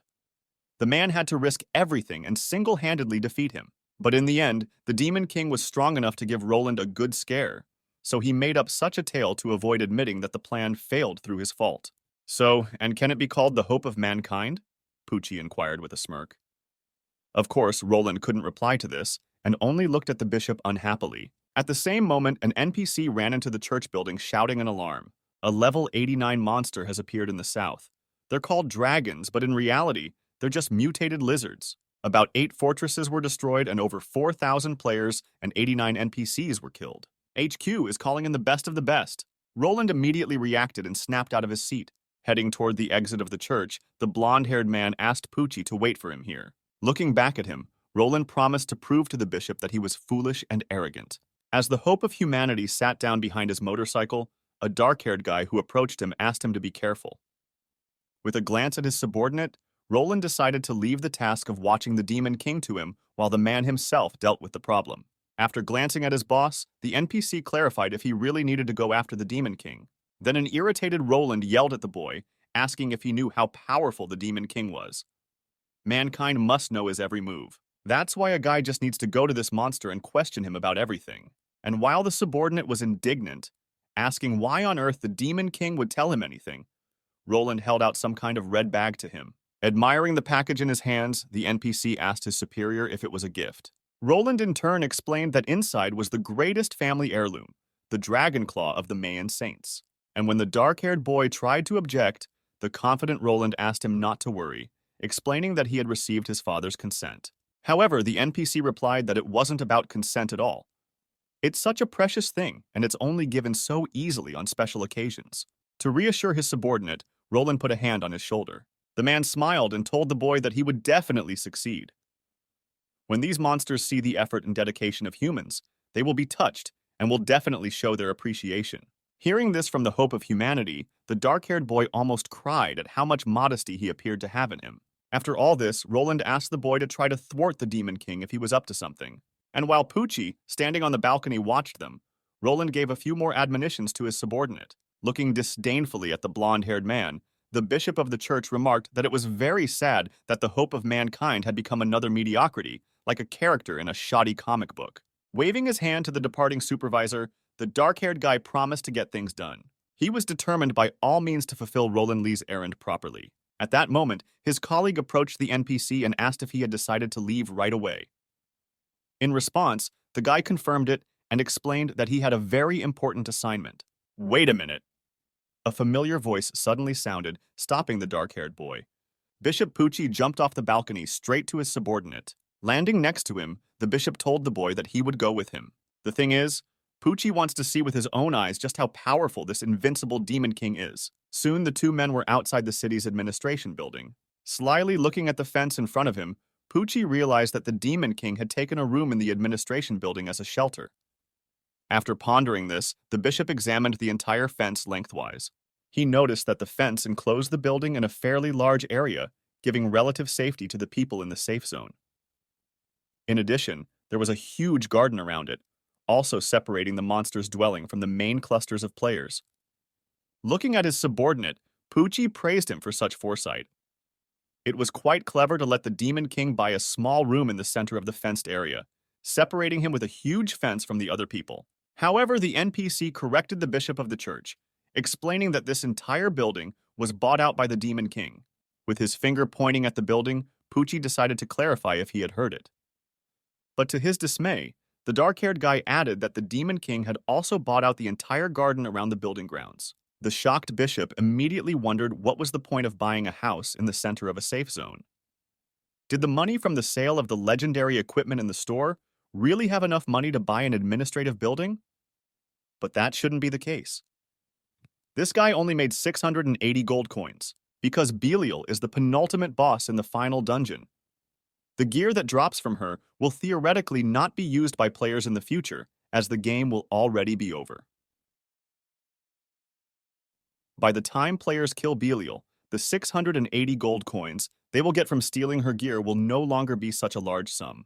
Now, in the early stages of the game, the most expensive mansion costs no more than 1,000 gold coins. Of course, almost no player will be able to afford it, as even the best of the best get no more than 10 silver coins for their hard work. But already in the final stages, for example, it would take 7 billion gold coins for the same building. That's called inflation. When had it ever happened for a Demon King to invest in actual property in human territory? Could it be that he had prepared funds in advance so that he could create an army to destroy the world in the future? From the looks of it, he really did have the finance skills to prepare for the Black Day. After reflecting on this, Poochie realized that perhaps he had underestimated the Demon King. With a haughty look at his subordinate, the bishop asked him to call this devil to meet him. The dark-haired boy, in turn, asked his superior not to joke and to watch from a distance without taking any dangerous actions. At that time, Poochie asked this mediocre NPC not to teach him what to do. This Demon King is just financially literate, but he hasn't shown how powerful he is yet, and so Bishop isn't going to sit on the sidelines. But as he turned back around, Poochie noticed that the guy standing behind him had suddenly disappeared. Meanwhile, the NPC was already standing by the guard cat, asking him to accept a red bag as a gift. While Bao Bao looked suspiciously at the boy, the indignant bishop asked his subordinate why the hell he was shoving the Li family's most valuable relic to some cat. And where the hell did that cat come from?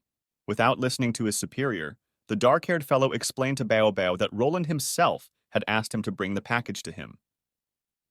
The cat replied that he had never heard of Roland, and then asked if they knew each other.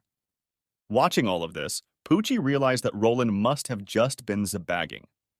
Was he really using his family's heirloom to satisfy this animal that could only eat, sleep, and lick its own ass? Meanwhile, still looking at the boy suspiciously, Bao Bao realized that he should have a little chat with him in order to stick to his master's plan of infiltrating the human race. With a sly smile, the cat explained to the guy that he mistook him for that dude from the first team of humanity, who can only bully the weak, afraid of the strong, and who is harsh on his subordinates. After talking to the cat for a bit, the NPC decided to give him the claw of the dragon of Maya's saints. Thanking the dark-haired boy, Bao Bao suggested that this thing would be very useful to scratch his back.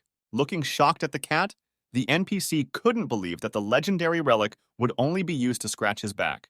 Placing the claw next to him, Bao Bao told the guy that if he had nothing else to say, then let him get the hell out of here. However, the NPC replied that he had something else he needed to say to Mr. Cat. All this idle talk really pissed off the bishop of the church and decided to stop tolerating it. Extending his arm above him, he began to cast a spell to teach this insolent and ignorant creature a lesson. He activated his most powerful 42nd level skill, Judgment of Holy Light, able to not only deal great damage to enemies, but also stun them.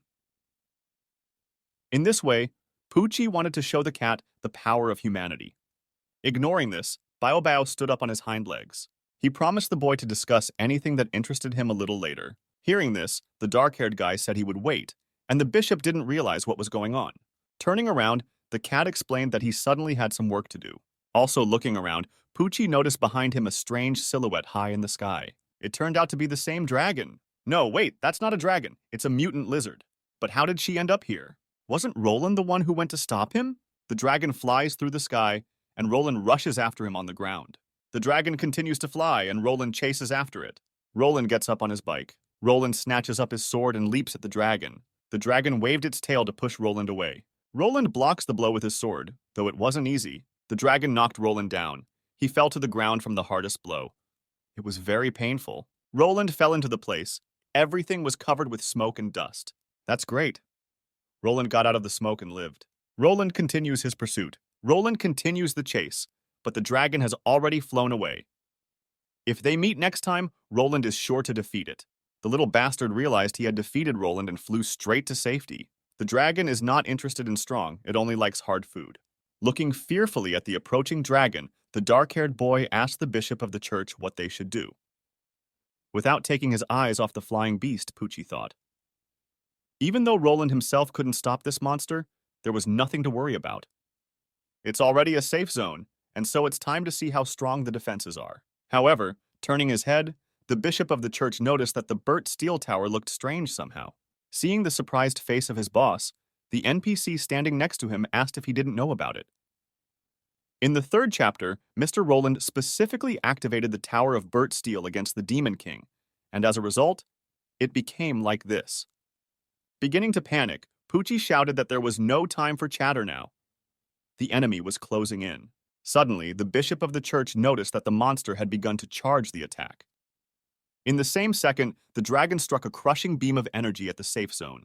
If the enemy attack is successful and the Burt Steel Tower is unprotected, all starting level players in the safe zone will die. This is definitely the end. Humanity was unable to resist the power of the Demon King already in the first stage. No one can stop this dragon's attack now, but against all expectations, Bao Bao with glowing eyes suddenly appeared on the enemy's line of attack. The cat answered the dragon with a death ray from its eyes. The two powerful beams came into contact at the same point with a deafening rumble. In the same second, Bao Bao's death ray pierced through the dragon's body. Seeing this, a dumbfounded Roland, who was passing by on his motorcycle at this time, stopped. Poochie and his subordinate, who also saw this inexplicable sight, were visibly surprised that the 84th level mutant was killed in a single blow in a matter of seconds. As the dragon's body dissipated, the Dragon King's watchdog returned and lay back in its place. Looking at the two uninvited guests still standing at the entrance of the administration building, Bao Bao asked the dark-haired guy what he wanted to ask. Meanwhile, the NPC's brain had completely shut down, and he had completely forgotten what he wanted to ask.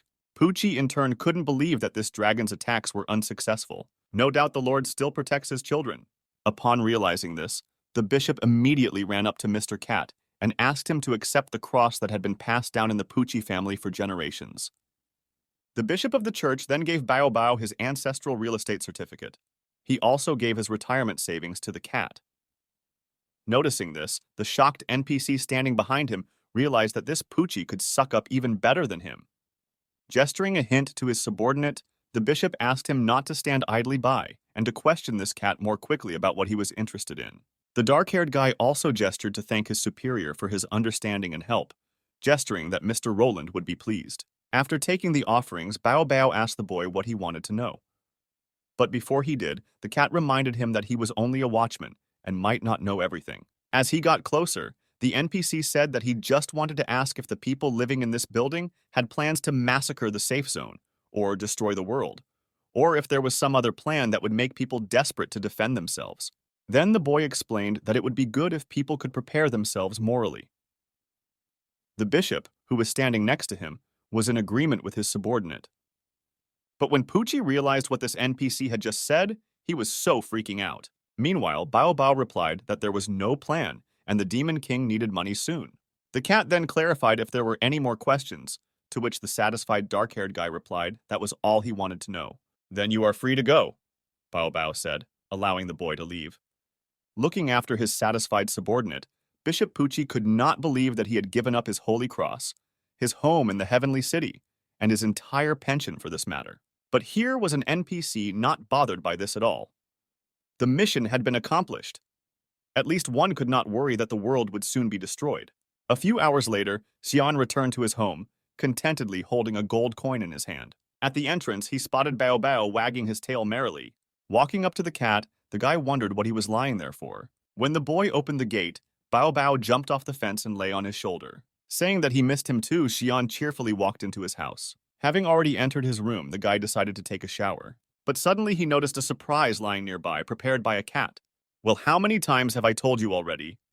Xian grimly muttered, angrily reaching out his hand towards the frightened Bao Bao sitting on his head. Throwing the cat, the guy shouted at it not to dare to defecate on the floor one more time. Shoving Bao Bao out the door, Xian shouted that he would sleep in the hallway tonight. Bao Bao did not cross his master and accepted his fate at once. Irritatedly closing the door behind him, Xian couldn't believe that there was still no way this cat had learned to go to the litter box. Suddenly, the guy noticed something unexpected. "Sir, I have prepared your bed for you," Belial said charmingly, looking lovingly at the Demon King. Hearing those words, Xian looked at the girl perplexedly. Showering and changing into his pajamas, the boy laid down with Belial in the same bed in a cuddle. Glancing at the woman, the boy turned to her. Noticing the tension that appeared between the two of them, Xiao Wen remarked that at this rate, if they slept like this, they wouldn't be able to pass the age rating test. Without objecting to her master, Belial immediately found a solution to this problem. Shrinking in size, the girl lay down next to him and asked if it would go like this. Xian, in turn, did not object. Overjoyed, Belial snuggled up to her master and, hugging him, fell asleep. Before lights out, they said goodnight to each other, leaving the cat in the hallway all alone. The most powerful cat, capable of killing a level 84 mutant with a single blow, was kicked out to sleep in the hallway. "Oh, come on!" A whole night had passed.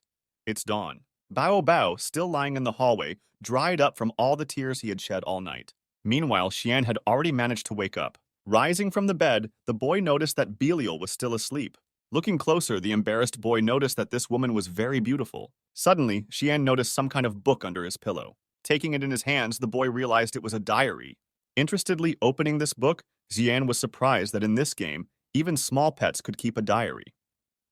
It wasn't that this guy often went through other people's things, it was just that his hands did everything by themselves. Inside, the boy noticed some strange inscription.